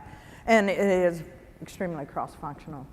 Yeah, I mean, if you're basing your decisions on the customer and your employees, it's pretty easy to get to the right decision. And I think to piggyback off that, when you have all the executives from the different lines of business in one room, you can talk through why you're making a decision, and there's no disagreement because everyone's understanding where the other's coming from, and you can better make decisions jointly if you're all together during a response. So I'm not sure if we're going to be able, I don't know if this qualifies as sensitive information or not. So I'm going to caveat whoever asked this. I cannot guarantee you're going to get an answer. How many people are in your business continuity department? Are you all remote or hybrid? So there's 4 of us. So I manage the team. I have 3 folks under me. We are 100% in the office. So during COVID, we were all in the office. Post-COVID, we're all in the office. Obviously, we have to be there in the case that something happens, right? So the command center for Delta is right next to our office. So if something happens, we have to be able to, activate and stand up that room. And I would just emphasize, knowing you guys and knowing kind of the questioning comes back, it's not that you do everything. You leverage all your business partners across the organization, your emergency management crew, which are a different function that falls up under Mark, that all come together to create a cohesive group to respond. So I guess I should add to that. So we at a corporate level, we have 4 people that manage the program, but we work with divisional representatives from all the divisions. So there's 30 plus divisions again at Delta Airlines, and each of them have 2 to 3 business continuity partners. So as we work through business continuity events, we partner with all of them, and we could at any point have 100, 150 people on a call to discuss issues and come up with planning for those. It's not as easy as just that. Right. But it's interesting when we talk about impressive level of focus for sure. We talk about remote and hybrid. That's one of the things we learned over COVID as well, right? Is that, hey, we can't come all meet in the same room and talk about this. So we really had to devise different ways of managing our command centers and splitting them up, connecting them through video, and having it still a succinct room, but yet we're in different locations. And we have people calling in now, and we've developed ways of responding where we can do it totally remote if we have to. I mean, circumstances continue to change. We may not always be in the same place. We travel a lot as an airline, so I need those folks to be able to reach the command center however they can. And so really we've worked hard to develop some of those processes that we can do things quickly. Awesome. Well, I think we're about to get Vanessa back up here, which says that the hour's over. Yes, stay up already. Another hour again. We'll wrap up, but certainly want to thank all of you. Yeah, well, first of all, I just want to say thank you to our partners that are up here. Eric, Luz, Matta have been awesome. When I asked them to do this, I was not sure whether they would be able to or not, so it's been ecstatic to be up here and have Sue with me to just let them share their story and help you, because they've done a great job. So with that being said, thank you, Mark. Thank you, Luz. Thank you, Eric. And Vanessa, we're going to exit and let Vanessa take we'll over go ahead and do finish up some logistics announcements before we break for lunch. Thanks, everyone. Thank you, Vanessa. Absolutely. Thank you. Thank you. You guys did an amazing job. So just quick announcements. Number 1, thank you to OnSol for being a platinum sponsor. Love the mention on the listening sessions and also the visible collaboration and partnership with enterprise risk and emergency management. Don't forget to please use your survey, to use your mobile app to complete the surveys, to include our virtual audience. We had a member in the audience that kind of got on me today for not being a better person to shout out our virtual audience. So big shout out to Erica Briggs, who's been listening in online. She's been keeping me plugged in on LinkedIn. But we do ask that you please complete every single survey response that you see for all the sessions that you have attended. That would be super helpful. Lunch will be today from 11:45 to 1 in the exhibit hall. The workshops will run from 1 to 3:30, and then breakouts will be from 4 to 5. Please make sure that you visit the exhibit hall before it closes today at 4. And today's DRJ exhibit hall drawing will be held right before the 3:30 p.m. refreshment break. Tomorrow, just for showing up, you enter in to get a prize. So not only are you eligible for a 2024 free conference pass, but you also have the opportunity to win an iPad 9th generation, a Bose Quiet Comfort 45 headphones, and Ember temperature-controlled coffee tea mug. That sounds pretty cool. So anyway, have a great afternoon, and we'll see you back tomorrow morning.